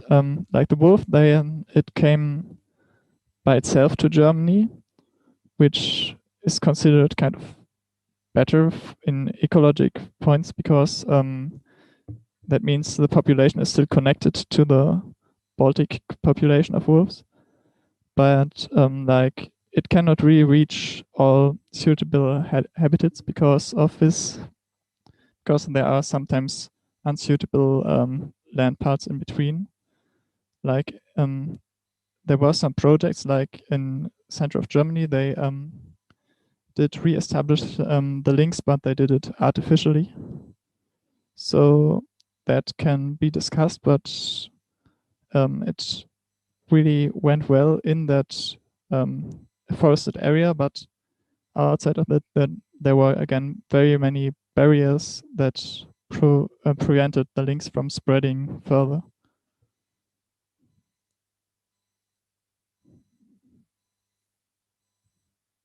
You're muted. Sorry. Are you trying to reintroduce the links in Germany? Are you successful? Like it's pretty different actually. So in the center part of Germany, there is middle mountainous area where it went really well. But like in the very south of Germany, there was another project to bring links in, and it went not so well. So, but there they were facing actually illegal hunting of links in a higher extent. And yeah, that did not make it that good at until today. But again, there is some expectation that the links actually might come naturally from Poland as well. Like it's pretty close to the border right now in Poland. Actually, the reason why I'm asking is because in Czech Republic we are quite successful with reintroducing the links. In the national parks, we I would say have really successfully introduced it, and it's awesome. On the other hand, please don't take me by the word, but I have a friend who used actually he's still working for one owner of the forests. They own quite a big forest, and they have like 2-3 years ago introduced links. It was awesome, you know, everyone was happy. In 3 months, there was unofficial rumor, let's say, that who will hunt it down with car will get a hunting license for the whole year for free, because it was doing so big costs on the trophy animals that they didn't want it to have there anymore, but they weren't able to do anything about it, you know. Have you heard about such a funny problems in your countries with the introduction of some big predator? No.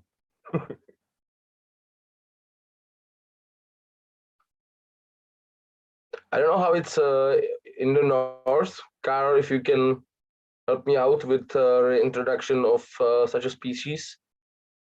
Do you introduce like the polar fox, or you just try to stabilize the population and help them out still from the populations you have there? Yes, so normally that is the case. Reintroduction big predators. Well, as I mentioned earlier, the wolf population is quite inbreed. So what they try to do is that they get some new genes from a few animals, or maybe Russia or someone, to revitalize the population. But otherwise, I don't think so. That we have been doing a lot of reintroduction projects when it comes to big predators, at least.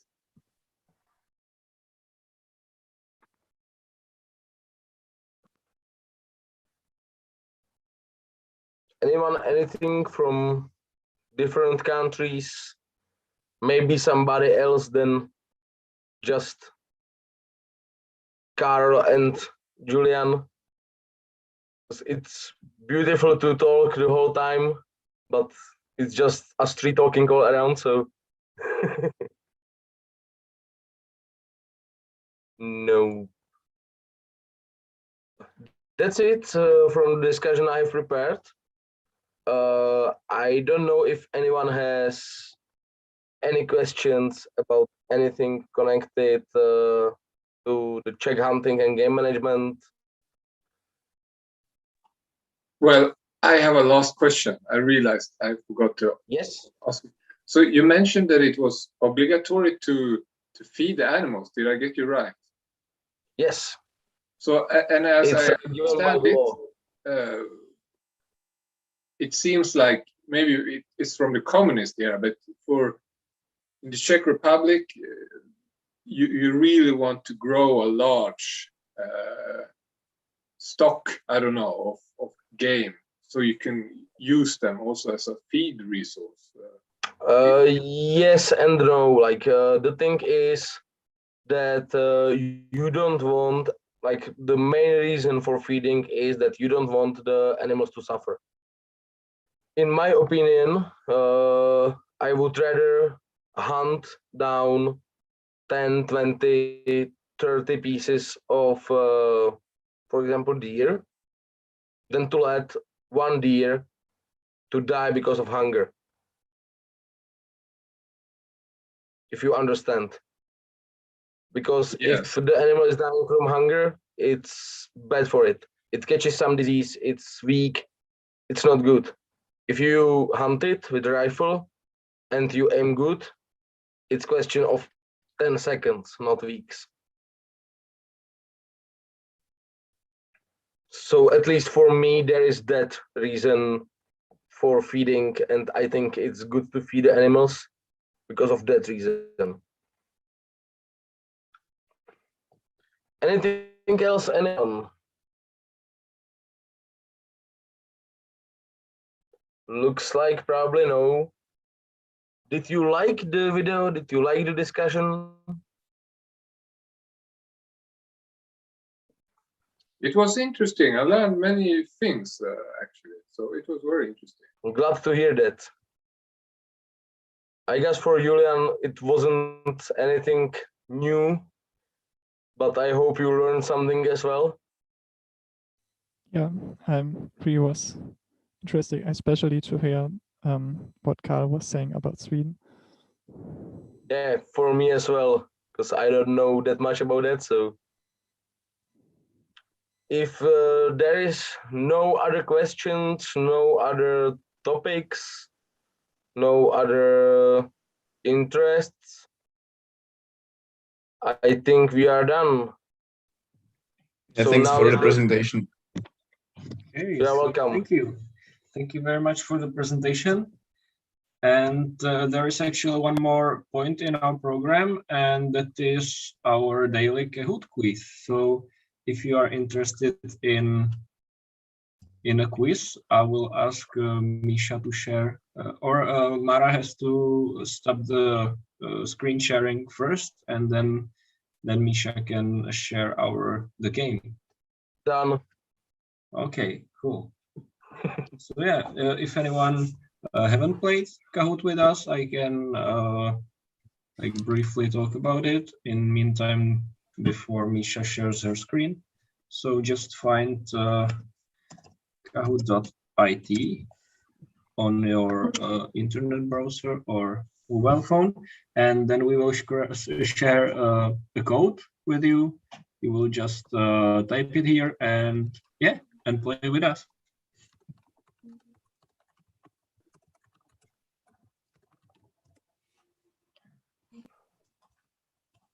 I can see some Czech people that are not from IFSA. I'm not sure how to make it now because it would be unfair for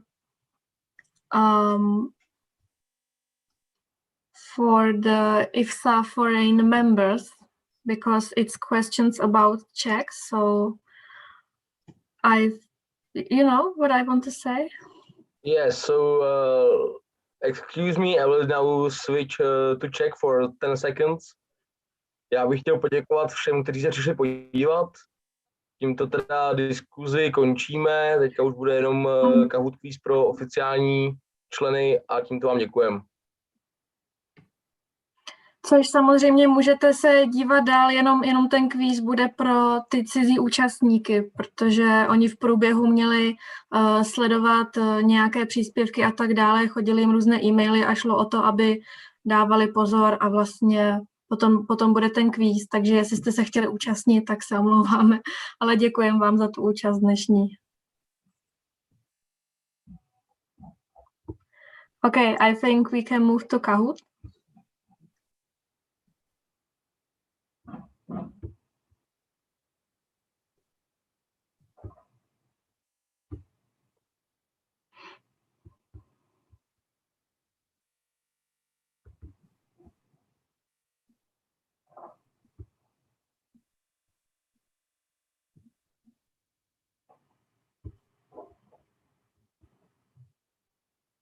Can you see it? No, I didn't share the sound. I will do it one more time. But yes, we saw it. What? Yes, we saw it. Okay. And now you see it? Yep. Okay, so take your phones and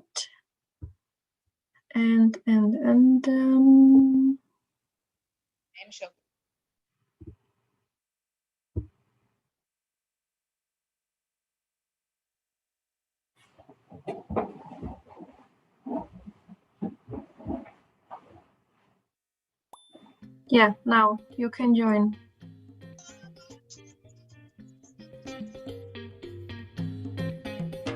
Code is written above.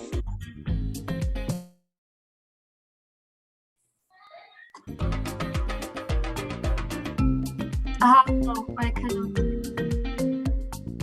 Okay, so we're ready to. Yeah.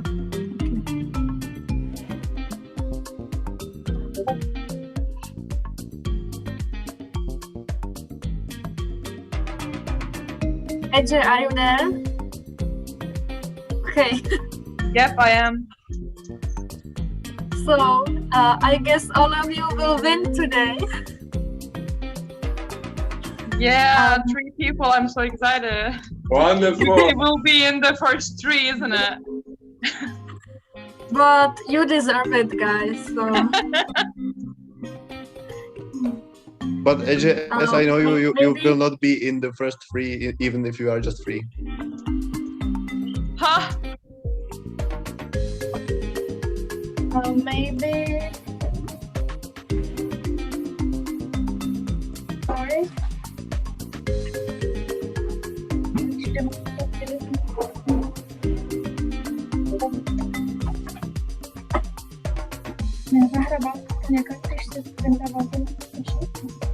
Yeah. Okay. Shimon, I don't know if you want to participate. I think you can, but just be kind to the others. No, please don't. Thank you. Děkuji. Yeah, like I would humiliate Edge so much, so I want to skip this for Edge's good. Okay, so I think we can start. Thank you. Let's do it.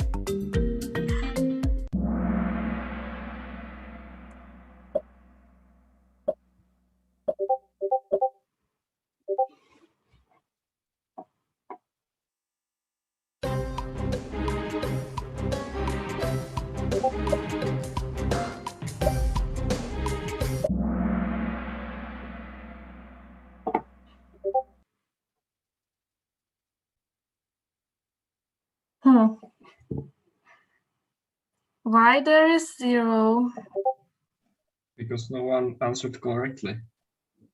Okay. I'm not so sure if we will win. Thank you, Misha.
Today's quiz is the longest one, so I hope you will enjoy it.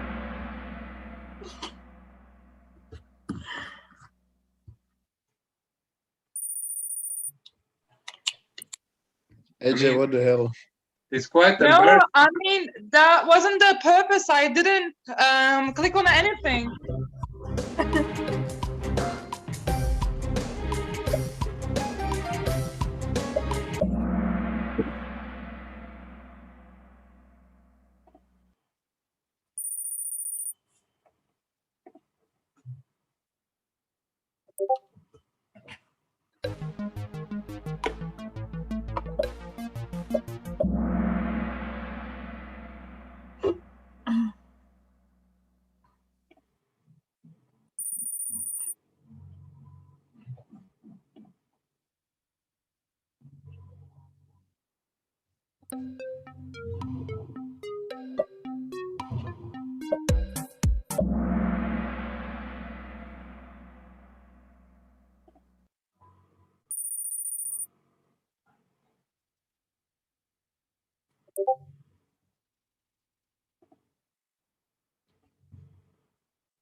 It's very interesting when you're like 3, you know, it's close.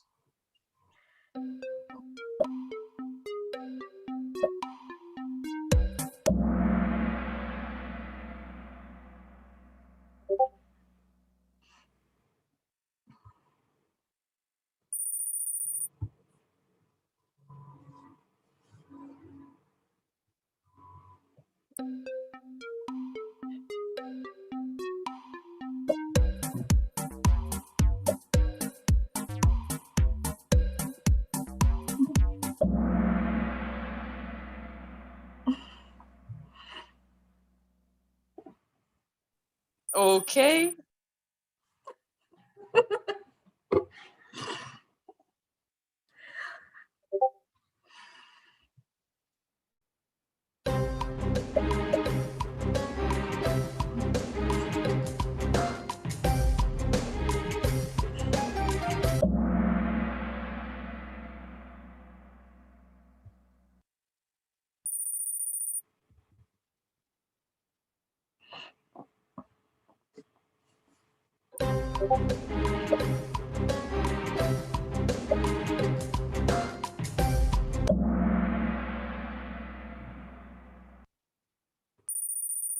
Okay, one more time.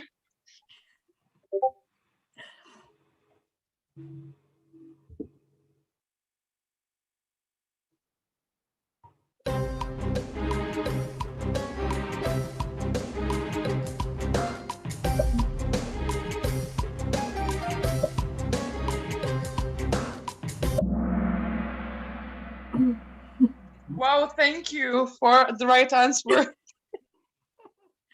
This was the only question with 2 right answers.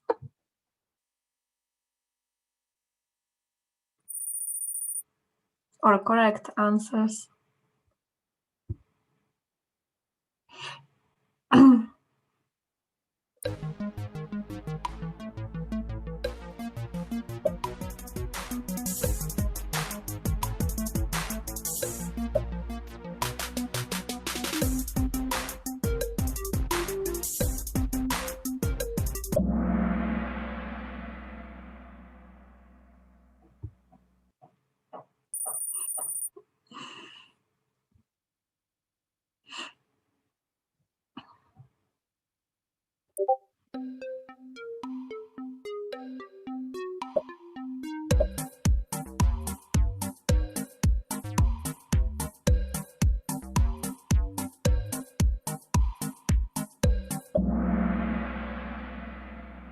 Hmm.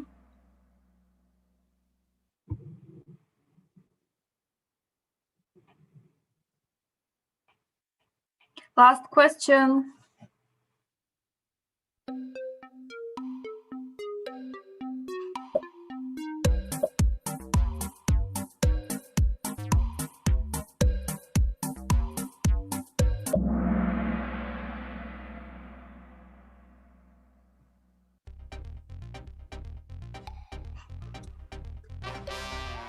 Woohoo! AJ won the third place. You made it. Congratulations, guys! And who will be the winner? Oh my God, Carla! Oh, such a surprise! Congrats to the first three guys. Congratulations. Congratulations I to would like to thank everyone. my mother. But Julian, you should be ashamed. You are our neighbor. Yes, I'm sorry. So yeah, I think that's all from our that's afternoon program. So yeah, thank you for attending, and we'll see you tonight in like 2.5 hours. Sorry, just a quick question. What about the presentation? What were we supposed to prepare? Just introduce your country. Some traditional food and drinks, and maybe if you have some traditions or traditional clothing or traditional song, anything. Well, yeah, some ABBA. Yes. Yeah, Ah. Well, great. Thanks. Shortly, I don't know, 5 minutes maybe. Or you don't have to even have presentation, you can just talk, but it's, of course, it's better to see some pictures. Yeah, and you can cook something if you want to, and then show us this is our traditional meal. Yeah, and I guess Czech people will have beer. I have a little bit of Becherovka still. And Yeah. to the mark. Yeah. Okay, so hope to see you in the evening, and I'm looking forward to it. Yeah. Bye bye. Okay, bye, and thanks for today.